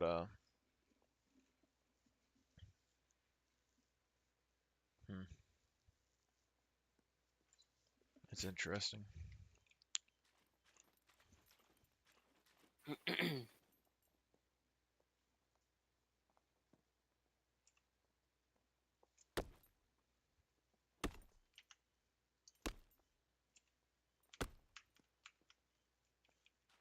Oh, yeah, I need to get another log. Oh no, I got one. Never mind.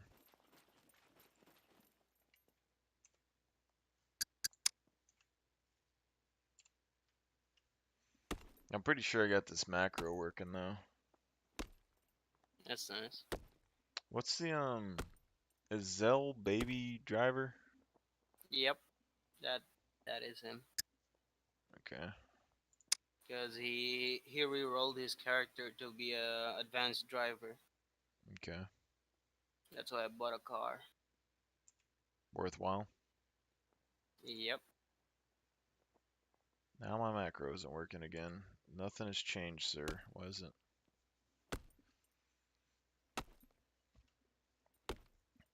Should be good for the airdrops and stuff.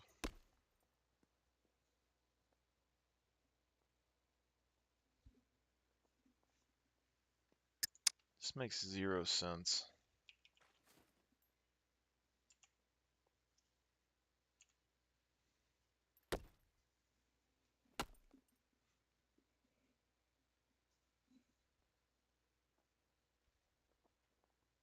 This macro worked this morning. Now it's not. It doesn't like.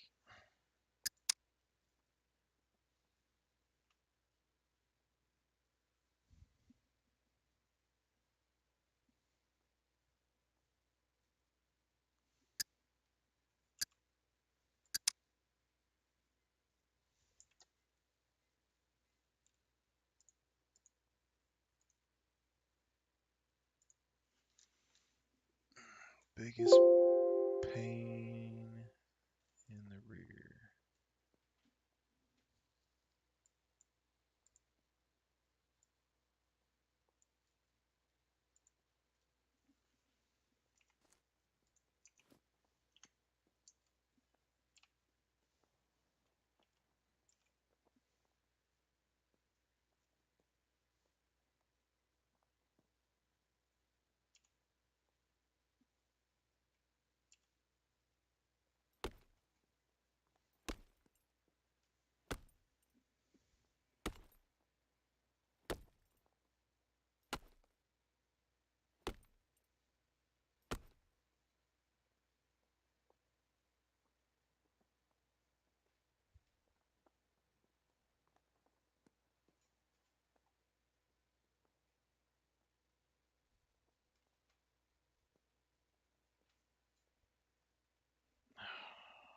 Why do games have to be so difficult, man? Click this, activate.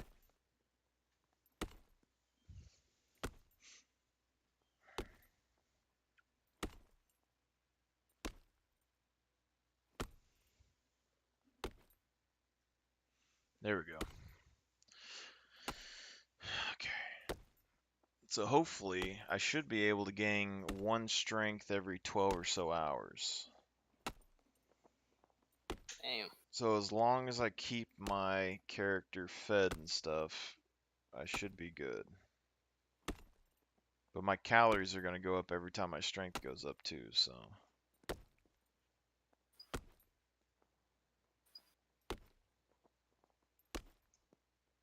Hmm.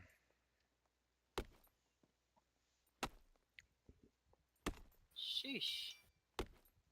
But once I get to 8 strength or so, like I should be able to crowbar lockers really good. And then I can level up and see how fast it takes to level thievery with crowbars. Mm. That's my main goal with this guy right now. Uh. Eh. Ha? Oh, nasa taas. Sa weapon box. Ako na. Dala na lang sa naugkuhan. Doon ako magazine.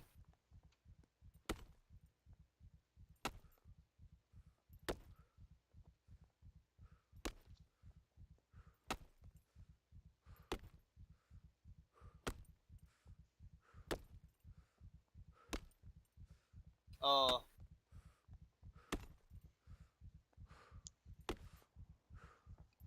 But no, if we load up at Naval, man, we could probably buy a car like every time that we go there, because I made like 10,000 or something. I think 10 or 12,000 or something when I went there. There's landmines and stuff.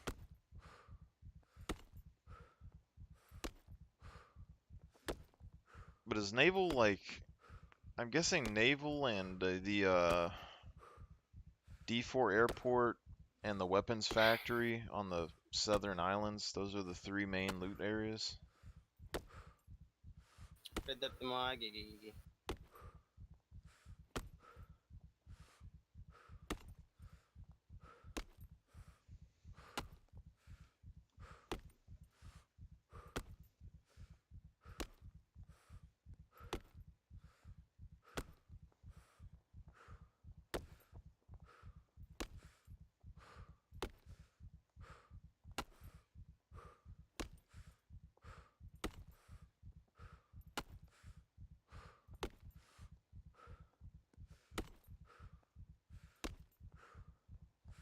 Nay.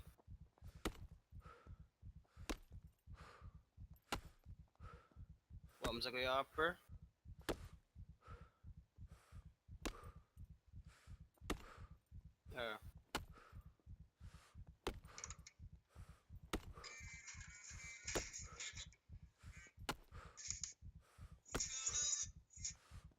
Wala. Pero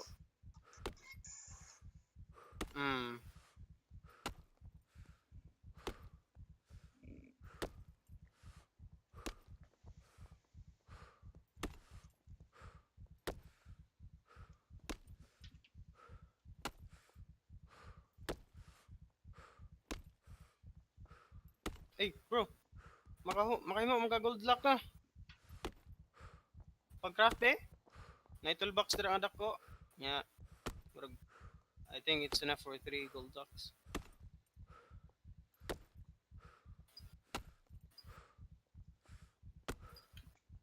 Kaya na sa gusay, butangan na yung box.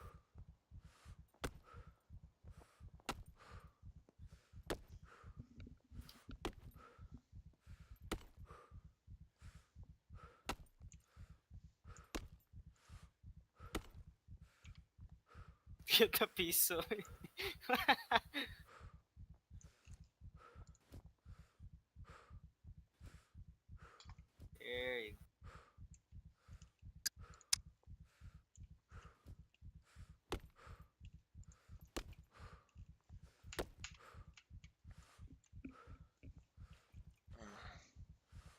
Alright guys, I'm going to shut down the stream for now because I'm just going to sit here and cut this tree. I'll see y'all guys probably later this afternoon if y'all want to watch. Bro. Alright. I thank y'all guys for coming in and watching it in the morning.